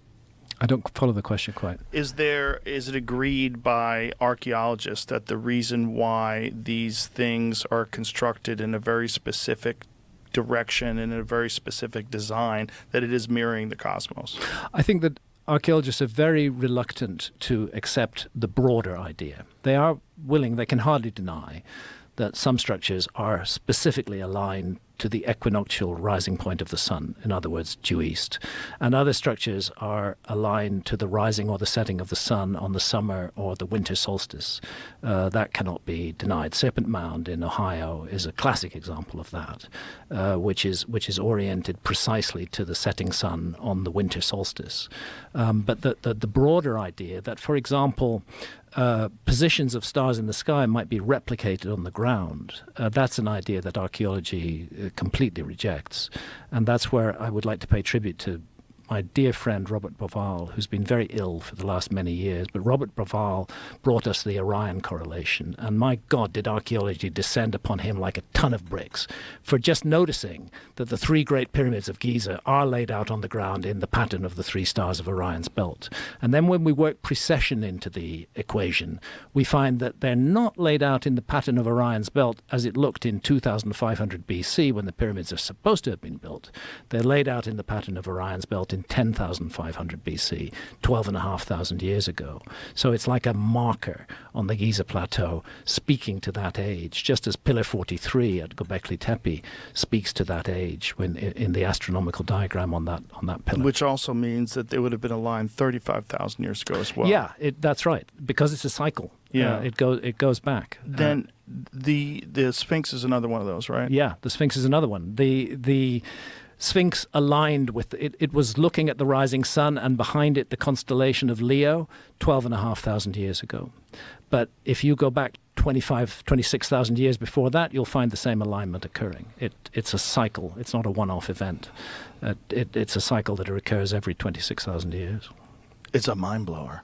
It's a mind blower, and that's why John Anthony West, who I'm so glad you had him on your show. Had him on a couple times, yeah. Before he passed, he was such a genius and such a funny guy. I recommend that to everybody. That Magical Egypt, the 2 DVD series that he had, they're amazing. Yeah, My absolutely. wife hated them because I was watching them so often. She's like, "You watch this Egypt thing again?" I couldn't stop. Yeah, I probably watched it 30 times. He was an absolute genius, and John was of the view that the Sphinx is more than 30,000 years old, yes, rather than just 12,500 years old. Well, that's what aligned so interestingly with Robert Schoch's analysis of the water erosion. Mm-hmm. That this is thousands of years of rainfall. Yeah, that's the really important matter that Robert Schoch has brought to the table, which no other person has dared to do. Now, John Anthony West started that process. He was aware of a problem in the weathering of the Sphinx, but he wasn't quite sure what the problem was. He was following up some writings by a scholar called Schwaller de Lubix back in the 1920s or 1930s, who'd said something about water weathering on the Sphinx. And so John brought Robert Schoch there to Giza, and Robert Schoch immediately recognized the weathering patterns on the Sphinx as the result of heavy rainfall, exposure to heavy rainfall for thousands of years. And you have to go back to the Younger Dryas to get that kind of heavy rainfall in Giza. Hence the notion that the Sphinx geologically, whatever else we may say about it, is 12,000 plus years old. And it was courageous of Robert to do that. He put his own career in jeopardy, just like anybody who sticks their neck out in this field does. He put his own career in jeopardy by standing up for a much older Sphinx, and I just hugely respect him for doing that. I also thought it was really fascinating that he showed images, cropped images of this water erosion to other geologists, and they all agreed it was water erosion until they figured out where it was. There you go. And they were like, I'm not signing off on that. That's right. Because it's just too controversial. Yeah, they circle the wagons at a certain point and go out to your career. Yeah, most unfortunately. Well, We are very fortunate that you're out there, buddy. Thank you. We really are. Thank you. I love your show. I love you. You're always fun to talk to. Can I say appreciate you very much. A couple of things about the show? Sure, please. First of all, thank you to the viewers of Season 1 of Ancient Apocalypse. And I hope you'll enjoy Season 2. I hope we're bringing really important new information to the table. And a special request, if you do like it, please give it a thumbs up on Netflix. Season 2 is all about the Americas. Secondly, I will be doing a speaking event in the US. It'll be the only speaking event that I do in 2025, and that's going to be in Sedona, 19th and 20th of April 2025. That's a good place for it, all those freaks. Yeah. 19th and 20th of April 2025, and it's going to be called The Fight for the Past, because I believe that's what's going on here. So I hope that people will enjoy the show and express that enjoyment. That would be really, really helpful. I know they will. I know they will. And the final thing I want to say is thank you to Keanu Reeves. Thank you to Keanu Reeves for joining me on the show. Keanu reached out to me some years ago because he's making this incredible comic book series called Berserker, Brzrkr, about an immortal warrior who's born 80,000 years ago but has the power of a god and cannot be killed. And back, I think, in at least 2 years ago, Keanu reached out to me for some advice, some historical advice on where in the world could such an individual have been born 80,000 years ago. And we talked about that, and we exchanged emails, and then we had some nice Zoom conversations together. That's cool. And I sense that this is a very open-minded, very curious, very interesting person. So when we were doing Season 2, I did ask him, would you join me and speak about this and speak about your curiosity of the past? And he knew what he was up against. Actually, just before Keanu and I spent a day together filming for Season 2 of Ancient Apocalypse, he'd watched the debate between me and Flint Dibble. He knew what he was facing getting into this, but he had, again, the courage and the integrity to stand up, to stand by me in that story, and I'm enormously grateful to him for doing that. And I found along the way, I suspected it when we knew each other just by Zoom and by email, I found along the way what an incredible gentleman Keanu Reeves is, how kind-hearted he is, how humble he is, how he turned up for the shoot carrying his own baggage. He's just a gem of a human being, and he radiates kindness and decency and care and love towards others, and I feel privileged to have had the opportunity to get to know him, and I hope our paths will continue to cross in the future. That's awesome. Above all, I'm grateful to him. Shout out to Keanu. He seems like an awesome guy. He's an awesome guy. He's everything that people say about Keanu is right. He's a great man. There he is. There's two of you together. Yeah. All right, Graham. It's always a pleasure. Thank you, sir. Appreciate you very much. Thanks, Joe. Thanks for having me back on the show. All right. Bye, everybody.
everybody.